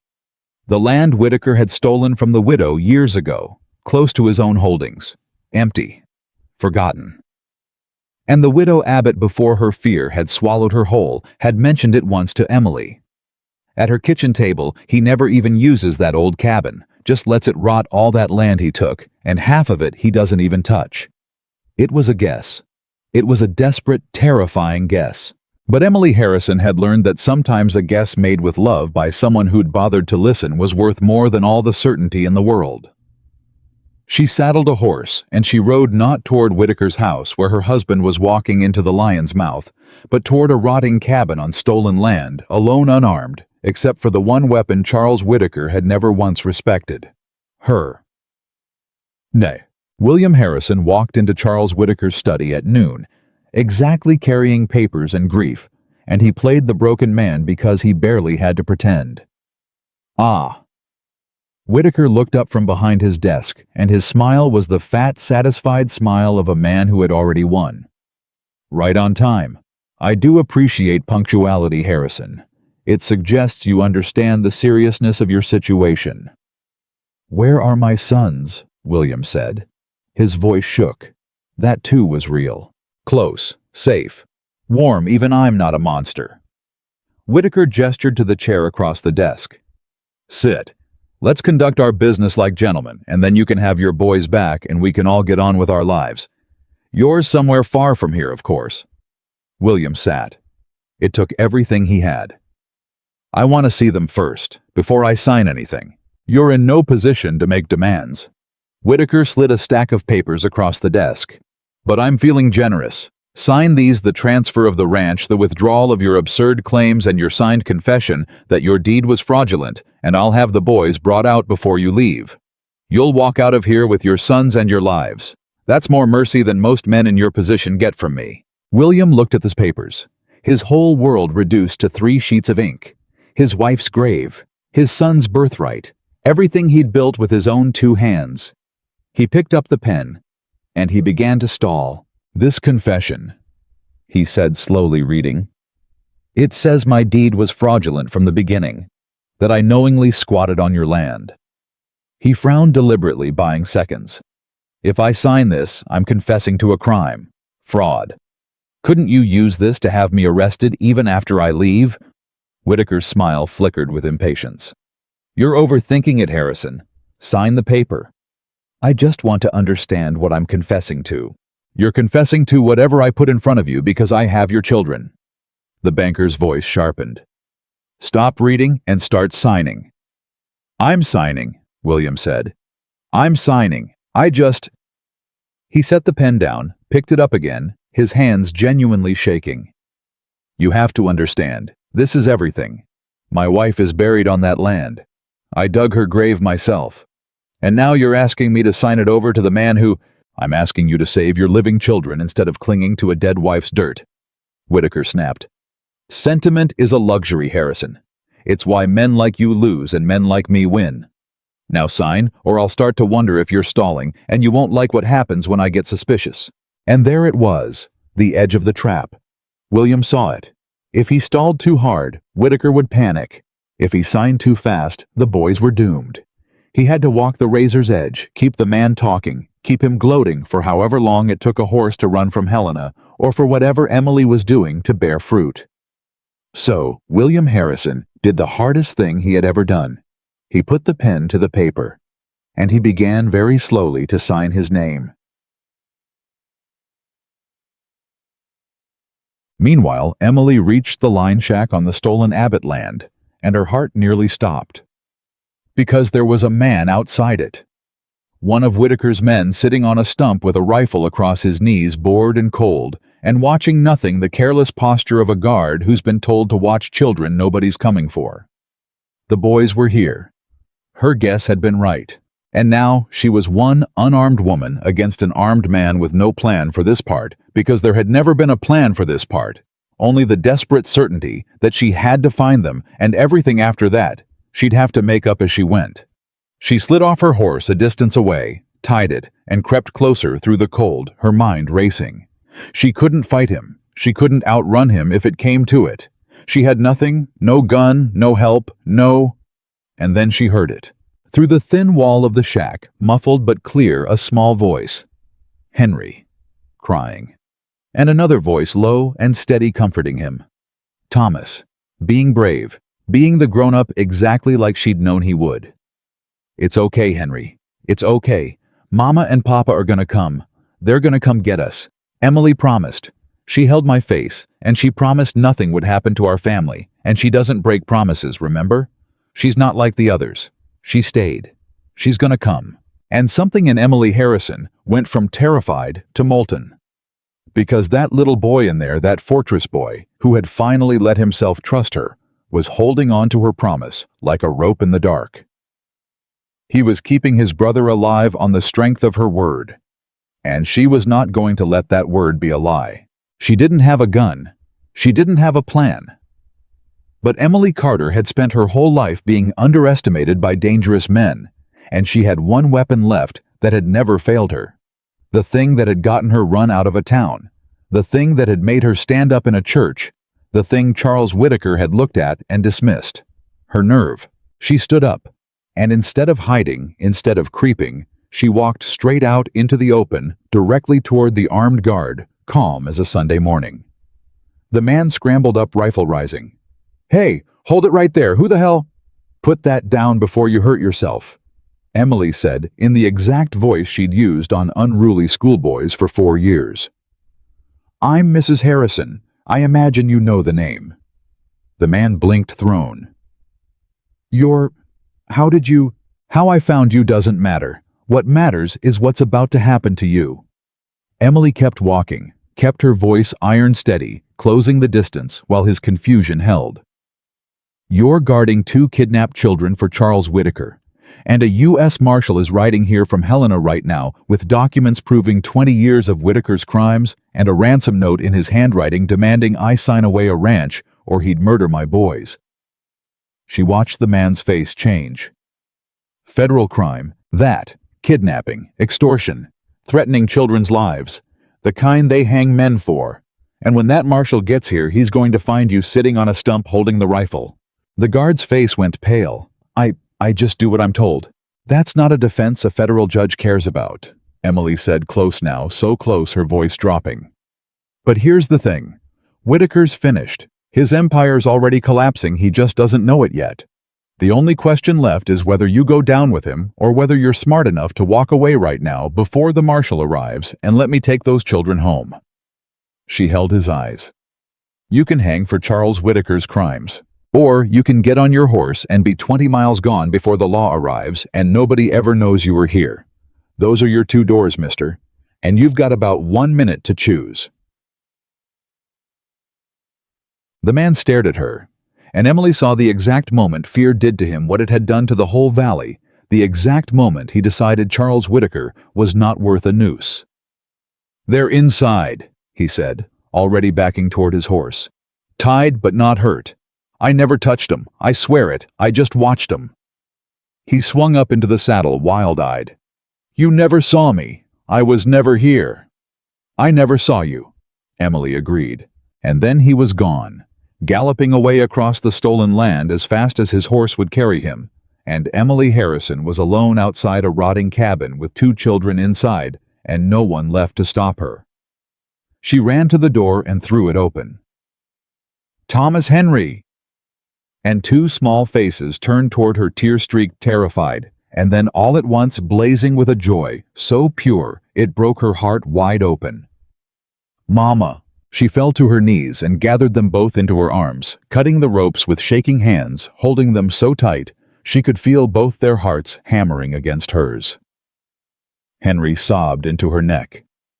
And Thomas, brave, broken 9-year-old Thomas, clung to her and said over and over, "You came. You came. I told him you'd come. I told him you don't break promises. You came. I came." Emily wept into his hair. "I told you. I will always come. I will always come for you, both of you, always. That's what a mama does, Thomas. That's what I am now, forever." But even as she held them, some cold part of her mind was already racing ahead because the boys were safe. But William was still in Charles Whitaker's study, still playing broken, still stalling for a rescue that had already secretly arrived. And the moment Whitaker learned the boys were gone, the moment his leverage vanished, there was no telling what a cornered, ruined man might do to the husband sitting across his desk. "Come on," Emily said, lifting Henry onto her hip, taking Thomas's hand. "We have to go. We have to get to your father, right now." In Whitaker's study, William had signed his first name. Just the first name, William. Slowly. He'd stretched it over a full minute, and Whitaker was watching now with narrowed, impatient eyes, the gloating pleasure curdling into suspicion. "The rest of it, Harrison," Whitaker said low. "The last name, now. My patience is a finite thing, and you're spending the last of it. Just let me, now." And that was when the door burst open. But it was not the marshal. It was one of Whitaker's own men, breathless and white-faced, stumbling into the study without knocking. "Boss!" the man gasped. "Boss, "We got a problem, the shack the guard's gone and the boys are gone. Somebody took the boys." Charles Whitaker went very still. Slowly he turned to look at William Harrison. And William, who had spent the last agonizing hour not knowing what his wife was doing, drowning in fear for her and the boys both. William Harrison felt the truth land in his chest like sunrise. Emily. She'd found them. Whatever she'd gone off to do, whatever mad, dangerous, magnificent thing she'd done it, the boys were free, which meant Charles Whitaker had just lost the only thing keeping William Harrison in that chair. William set down the pen. And for the first time since he'd walked into that study, he stopped playing broken. He straightened. He looked Charles Whitaker dead in the eye, and something in his face made the banker take an involuntary step back. "My sons," William said quietly, "are not your leverage anymore. You." Whitaker's composure cracked, the mask falling away to show the cornered animal beneath. "What did you do? What did your witch of a wife?" "My wife," William said, rising slowly from the chair, "is a woman you looked at and dismissed. A woman you told should have died in the snow. And while you sat here gloating at me feeling like a king," he stepped forward, "that woman walked into wherever you were hiding my children and she took them back, without a gun, without an army, just her." His voice shook with something that was no longer fear. It was awe, and it was fury, and it was love. "You never understood what you were up against, Whitaker. You thought you were fighting a rancher. You were fighting her." Whitaker's hand darted toward the drawer of his desk, toward whatever was inside it. But William was already moving, driven by 3 years of buried rage and a month of watching this man try to destroy everything he loved. He crossed the desk and had Whitaker by the collar before the drawer was half open, slamming it shut on the banker's grasping fingers. "You don't get to reach for a gun," William snarled. "Not today. Today you sit in that chair and you wait because there's a U.S. Marshal riding in from Helena right now with a dead forger's ledgers that name every crime you've committed for 20 years, every deed, every family, every dollar, in your own handwriting." He watched the color drain from Whitaker's face, watched 20 years of certainty collapse in a single instant. "You spent your whole life thinking paper made you untouchable. Well, somebody kept better paper than you did, Charles. A dead man you murdered, and it's about to bury you." Whitaker's mouth opened and closed. For the first time, the man who owned the valley had no move to make, no threat to level, no bribe to offer. "You're bluffing," he whispered. But there was no conviction left in it. And that was when the sound of hooves thundered into the yard outside, many horses hard-ridden, and a voice rang out, official and iron and utterly beyond Charles Whitaker's reach. "U.S. Marshal Charles Whitaker, come out. We have a warrant for your arrest." Whitaker's legs gave it out. He sank into his chair, staring at nothing, as the empire he'd built on 20 years of forgery and murder and fear came crashing down around him in the space of a single breath. And William Harrison, standing over the ruined man, felt the door open behind him and turned and saw the only thing in the world that mattered. Emily. Coming through the door with Henry on her hip and Thomas by the hand. Alive. All of them. Whole. "Papa!" Thomas broke free and ran to him, and William dropped to his knees and caught both boys as Emily let them go, gathering his sons into his arms and sobbing without shame, a rancher who'd sworn he had no heart left, weeping openly on the floor of his enemy's study, with his children safe against his chest. Then he looked up at Emily over the boys' heads, and there were no words for what was in his face. There didn't need to be. She'd walked into a dead man's house out of the snow, and she'd refused to let it stay dead. She'd thawed a frozen heart, mothered 2 broken boys out, thought a man who owned an entire valley, and walked unarmed into a kidnapper's den to bring their children home. The arrangement was over. It had been over for a long time. What stood in its place as the marshals dragged Charles Whitaker out into the light, and a family knelt together on the floor and held on to each other like they'd never let go. What stood in its place was the one thing William Harrison had sworn he would never have again, and the one thing Emily Carter had crossed a frozen valley searching for. A home, a family, and a love that no cold bargain could ever have predicted, born from the last place either of them ever thought to look. They thought it was over when the marshals dragged Charles Whitaker out into the light. They were wrong, because a man like Charles Whitaker did not fall in a single afternoon. He fell the way a great rotten tree falls slowly at first, then all at once, and taking a great many things down with him on the way. The first sign came 3 days later when William rode into town to buy the supplies the valley had been withholding from him, and found the general store owner waiting on the porch hat, literally in his hands. "Mr. Harrison?" The man couldn't meet his eyes. "I owe you an apology, and your wife. I cut off your credit when Whitaker told me to. I knew it was wrong. I've got a family, and he held my note, and I was a coward. I'm sorry." "You weren't the only one," William said quietly. "No, sir. That's what I'm getting at." The man swallowed. "There's a lot of us. A lot of folks who did shameful things because that man had his hand around our throats. And now that he's in a federal cell in Helena, folks are, well, sir, they're coming out of the woodwork, wanting to make it right, wanting to testify. It's like the whole valley's been holding its breath for 20 years and just now got to breathe." He looked up. "Your wife did that, Mr. Harrison. She stood up in that church and called him a thief and lived. And then she took your boys back from him with her bare hands. Folks are saying it, all over, that the Harrison woman broke the man who couldn't be broken. They push him." William rode home with a wagon full of supplies and a chest full of something he could hardly name. But the reckoning was only beginning. The trial was set for the spring in Helena before a federal judge, and Charles Whitaker from his cell did not go quietly. He had money still. He had lawyers. And he had 20 years of experience turning the truth into whatever shape suited him. Word came to the ranch that Whitaker's attorneys were building a defense that the forger's ledgers were themselves forgeries planted by a vengeful rancher. That the ransom note was a fabrication. That Emily Harrison, a woman with a documented history of conflict with authority, a schoolteacher run out of her last town, was an unstable troublemaker who had invented the whole affair. "He's going to make it about me," Emily said, reading the letter from the marshal's office. "He's going to stand up in that courtroom and tell them I'm a liar, a hysterical woman with a grudge." Her hands trembled not with fear, but with a fury that had been building for weeks. "He's going to try to do to me in that courtroom exactly what he did to me in that town. Paint the woman who stood up to him as the problem."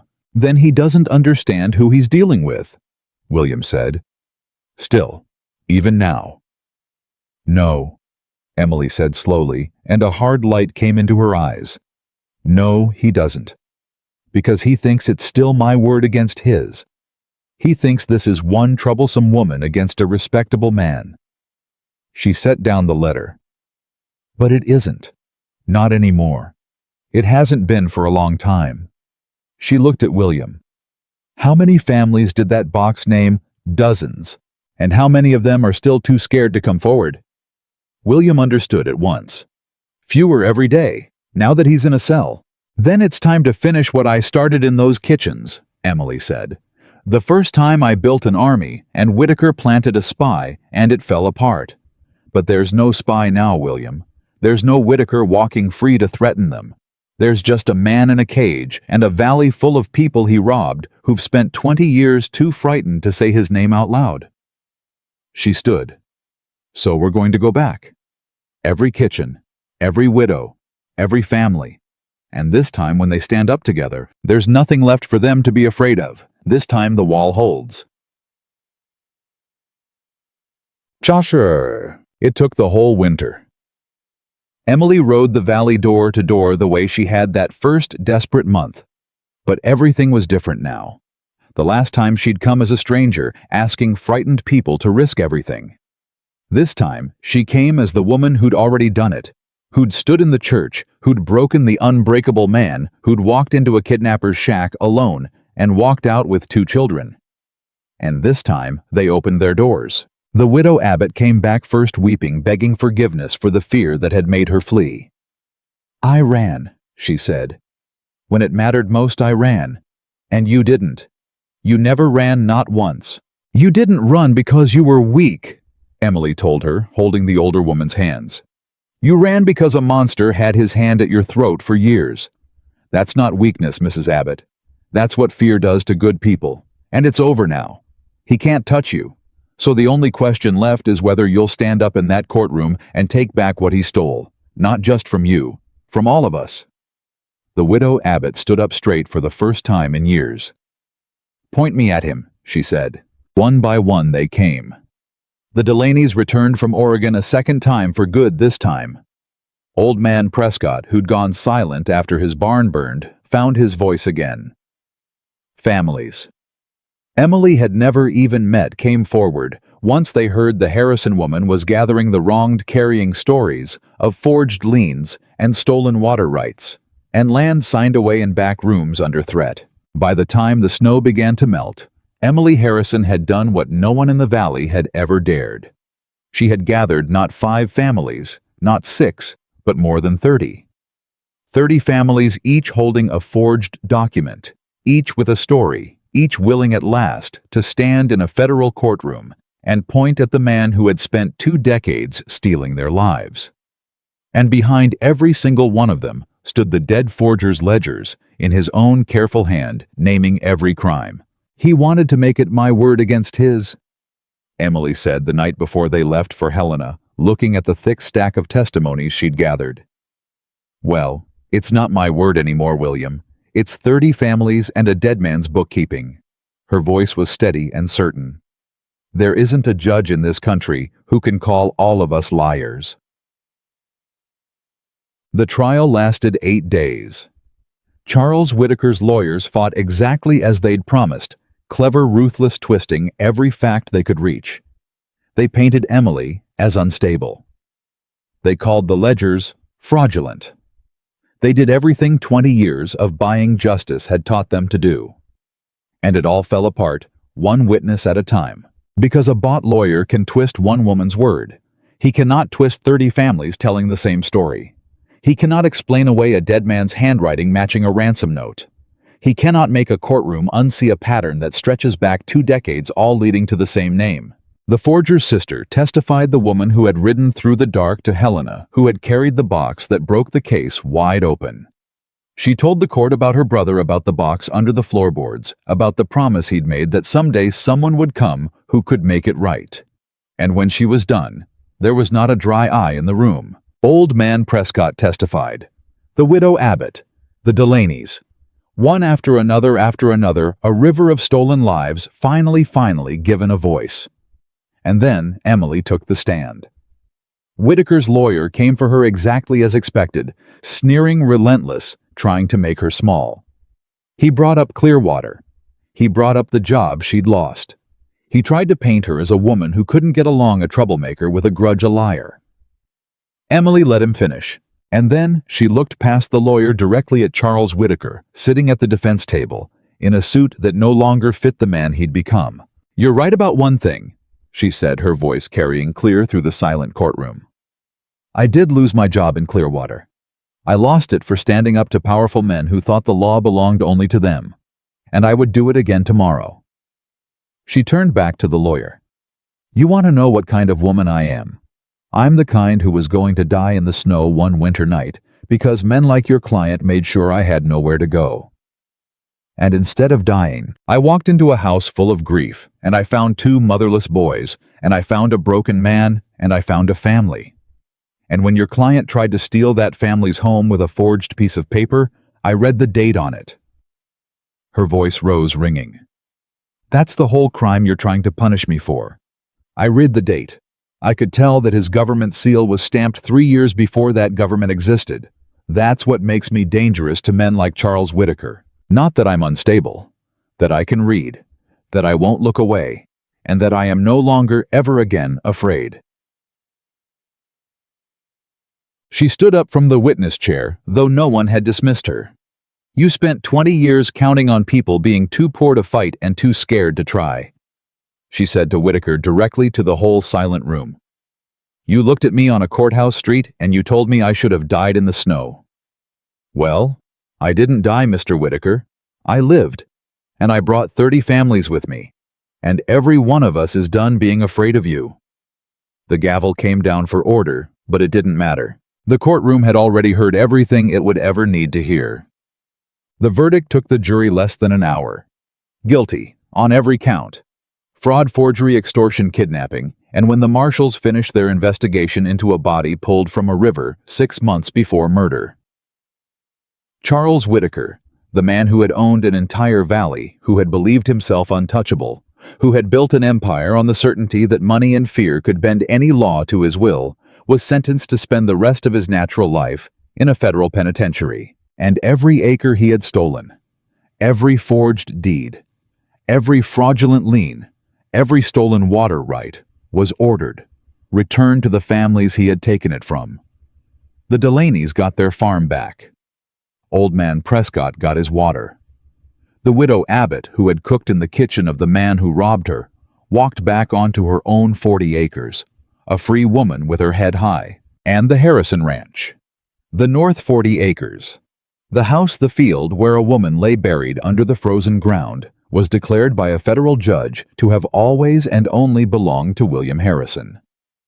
As they left the courthouse for the last time, Charles Whitaker in chains passed within a few feet of them. He stopped. He looked at Emily. And in his eyes was the pure, impotent hatred of a man who had finally met the one thing his money could not defeat. "You," he said, "you did this. A schoolteacher who couldn't hold a job." Emily met his gaze without a flicker. "No, Mr. Whitaker," she said quietly. "You did this. The day you forged that deed and didn't bother to check the date. I just read it." She took her husband's arm and her son's hands. "You should have taken me seriously. Every man who underestimated me has come to regret it. You're just the last." And she turned her back on him and walked out into the light with her family and never once looked back. The years that followed were kind ones, the way years become kind when they follow years that were cruel. The house that had forgotten how to laugh remembered. It remembered so thoroughly that a stranger passing by would never have believed it had once stood frozen in grief. There was noise now, always noise.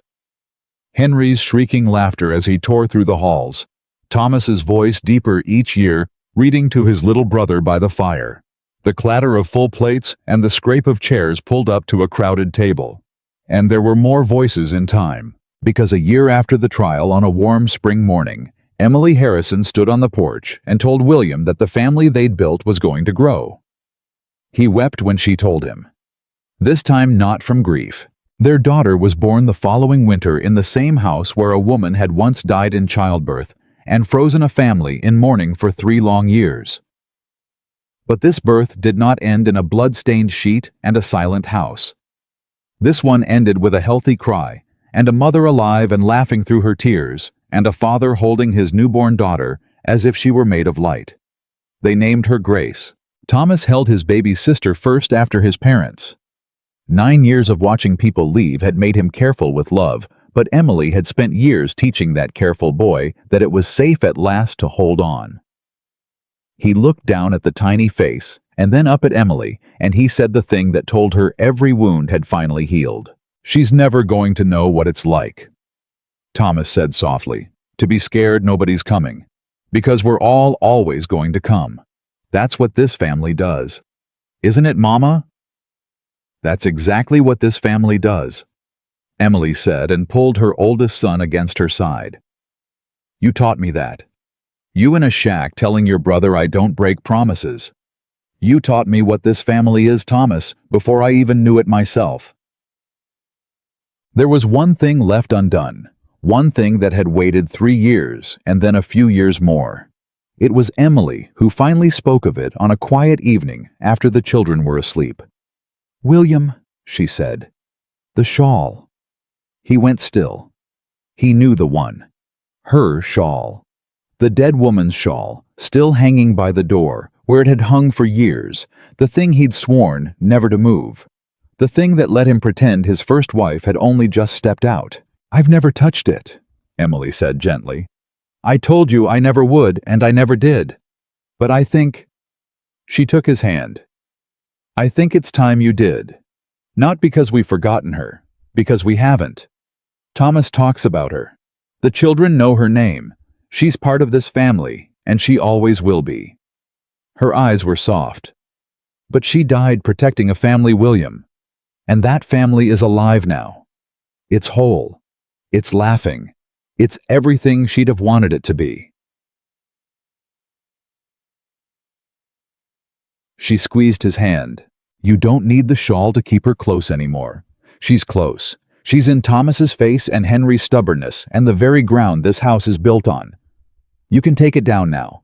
Not to let her go, to finally let yourself be free. For a long time, William didn't move. Then he rose, and he crossed to the door. And with hands that shook only a little, he took down the shawl he had not touched in years. He held it the way Emily had once seen him hold it in the dark hallway on her second night in that house, when they were still strangers bound by nothing but need.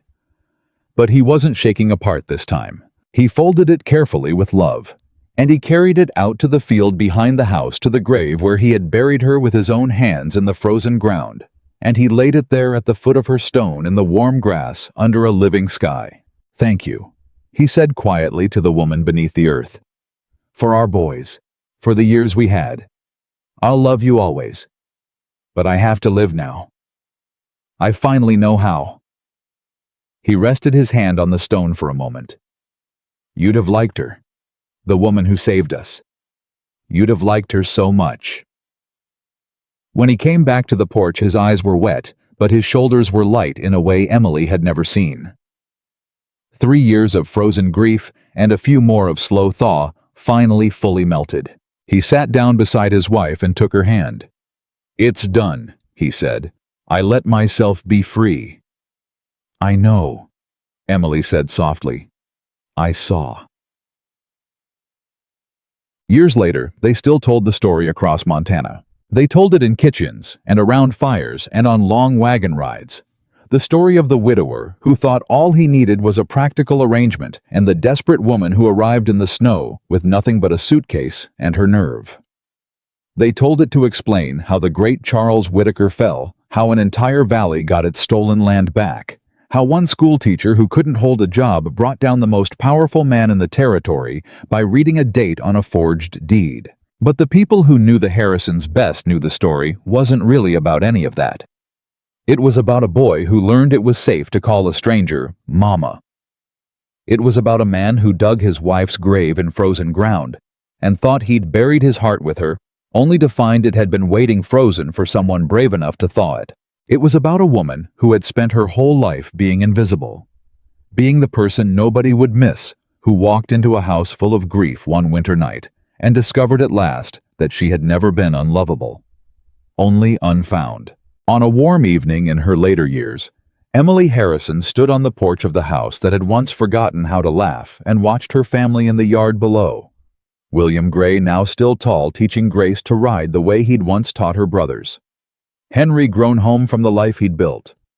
Thomas, who'd grown into exactly the kind of steady gentleman his mother in the ground would have been proud of, standing with his own young wife, his own child on his hip, on the land that would always now belong to the family that fought for it. William came up the steps and stood beside her and took her hand the way he had 10,000 times since the night neither of them could name what was growing between them. I've been thinking about the first night, he said. The way I do sometimes. When you walked in out of the snow half frozen and I looked at you and told you there'd be no love in it, just an arrangement. He shook his head slowly. The coldest thing I ever said to anyone, and the most wrong I've ever been about anything in my life. You weren't wrong, Emily said, leaning into him. You just didn't know yet. Neither of us did. We came together because we needed to. Me a home. You a mother for your boys. There's no shame in that. Need is an honest reason to start. But it's not why we stayed. No, Emily said, watching her grandchild laugh in the golden evening. It's not why we stayed. William turned to her, and after all the years, all the winters, all the grief and the fear and the fighting and the joy, he looked at his wife with the same wonder he'd first felt watching her hold his broken son in the dark. I told you that first night I had no heart left to give, he said, that it was buried in the frozen ground and I'd never dig it up again. He raised her hand and pressed his lips to it. But you didn't need me to dig it up, Emily. You just walked into the cold and you refused to leave, and you thawed it right there in my chest without ever asking my permission. You gave me back a life I'd already surrendered. You gave 2 grieving boys a mother. You gave a whole valley back its future." His voice went thick. "You arrived in my life as a necessity, and you became the one thing I cannot imagine having lived without." Emily Harrison looked out at everything they had built, the family, the home, the laughter, the life, everything born from the coldest bargain. 2 desperate people ever struck one winter night and turned into the warmest love either of them had ever known. And she understood fully and finally the truth that had taken her whole life to find, that the deepest love in this world is not always the kind that arrives with roses and promises, but sometimes the kind that walks in out of the snow with nowhere left to go, and stays and fights and refuses to leave until need becomes devotion and strangers become the only family that ever truly mattered. She had come to Harrison Ranch because she needed a home. She had found something no one could ever take away. Something no forged paper or frozen winter or powerful man could touch, something that had been waiting all along in the last place she ever thought to look. And Emily Harrison, who once walked alone through the snow, believing no one would ever miss her, lived out the rest of her days surrounded by a family who would have crossed any distance, faced any danger, and braved any winter to come for her, because that is exactly what she had taught them love was, and that is exactly what their love for her would always be.